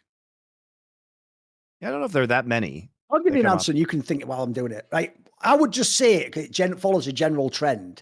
I actually think the most underrated venues are just American sports team venues. They're all super modern in the modern day, and they're all super nice, yeah. So, like, for example, when we had MLG Columbus, it was in the Nationwide Arena, which is where the Blue Jackets play from the NHL, if people don't know. Now, that's not like some enormous NHL team. Like no one would think to have an event there. Mate, this stadium was really good. It was just like a really good sports stadium, exactly what you'd want. Like, all the facilities were excellent, the stage set up, the crowd area. It was just a banger. Like, it's why, sadly, I actually knew a long time before other people that esports wasn't going to live up to the hype of what people claimed it was, like a real sport. Because here's what people won't know. If you go back in time 6-7 years, Monty, everyone was trying to get into those real stadiums. We were in the Blue Jackets Arena in Columbus. Then we'd be in like the Brooklyn fucking Barclays Center in New York. We'd have an event in Dallas. Nice. Everyone was going to these awesome venues. Esports went backwards in time. Esports stopped going to the bigger venues, stopped having events in America as much, started having more studio events. It's actually, people have tried to cut down the costs, and unfortunately, because if you don't know, because they don't make enough from the ticket sales. Like, think about how much it costs to be courtside at an NBA game, guys. And now think about what the most expensive ticket at an esports event is. You can never make the same margins. So unfortunately, that part of the business only really works for looking hype. It doesn't really make you that much money. So unfortunately, I feel like that's the big what if at esports. What if we could have had all these live events? Because like I say, America is the spot. There's just so many amazing fucking sports stadiums, guys. And like I say, so many that are modern as well. Remember, America isn't on some shit where you're in some 50-year-old stadium. Everyone's upgraded by them because they figured that scam out years ago where you sort of trick the city into doing it, or you move, don't you? Yep. But everyone's done it by now. So there's a lot that I would imagine, like, I'll bet half the NHL stadiums that you wouldn't even think of are probably banging if you had an esports event there. Oh, yeah. The Barclays Center is amazing. It's really good. Yeah. Really nice. Yeah. Is toxicity in multiplayer games an issue that can ever be fixed, or do you think it's something we have to live with forever? I mean, have you ever if you been get on high, Twitter? Have you ever been on Twitter, guys? Because that's like a game just about who you are as a person, and it's the most yes, toxic game ever invented. yes. Even people who say they love you and are fans of yours will say stuff that a demon would say if it possessed you and was trying to make you kill yourself. So all you need to know is take those same people and put them in a game which relies on teamwork to be fun. Yeah, I think we're gonna have a pretty bad time. Don't know if you looked around the world, pretty bad time if you had to guess. It's not really high trust society, is it? Well, it's also you put a bunch of competitive people in a game where they want to win, and Of course. it's the same thing in traditional sports, guys. Like, there's a reason why all those guys are shit talking each Mate, other here's the one that always constantly. kills me is people ignore that is part of being competitive. Spoiler, if you think League of Legends is bad, try going to a bad part of an American city and just go to the basketball court and start playing. See what happens if you don't rebound, if you miss, if you fuck around, if you don't pass. They'll just beat your ass after the game. Never mind like talk shit to you. They'll just beat your ass, mate. You won't be playing again next time. Well, So, it's also like the anonymity factor multiplies it. You know, if oh, of course. if you're playing a real sport and you're out there and you talk shit to, you know, a 250-pound guy who's a professional athlete, there are real ramifications that might be coming your way. There's nothing on the internet, so it makes it even worse. Which superstar player do you think had the worst gamer tag if they had turned out to be bad?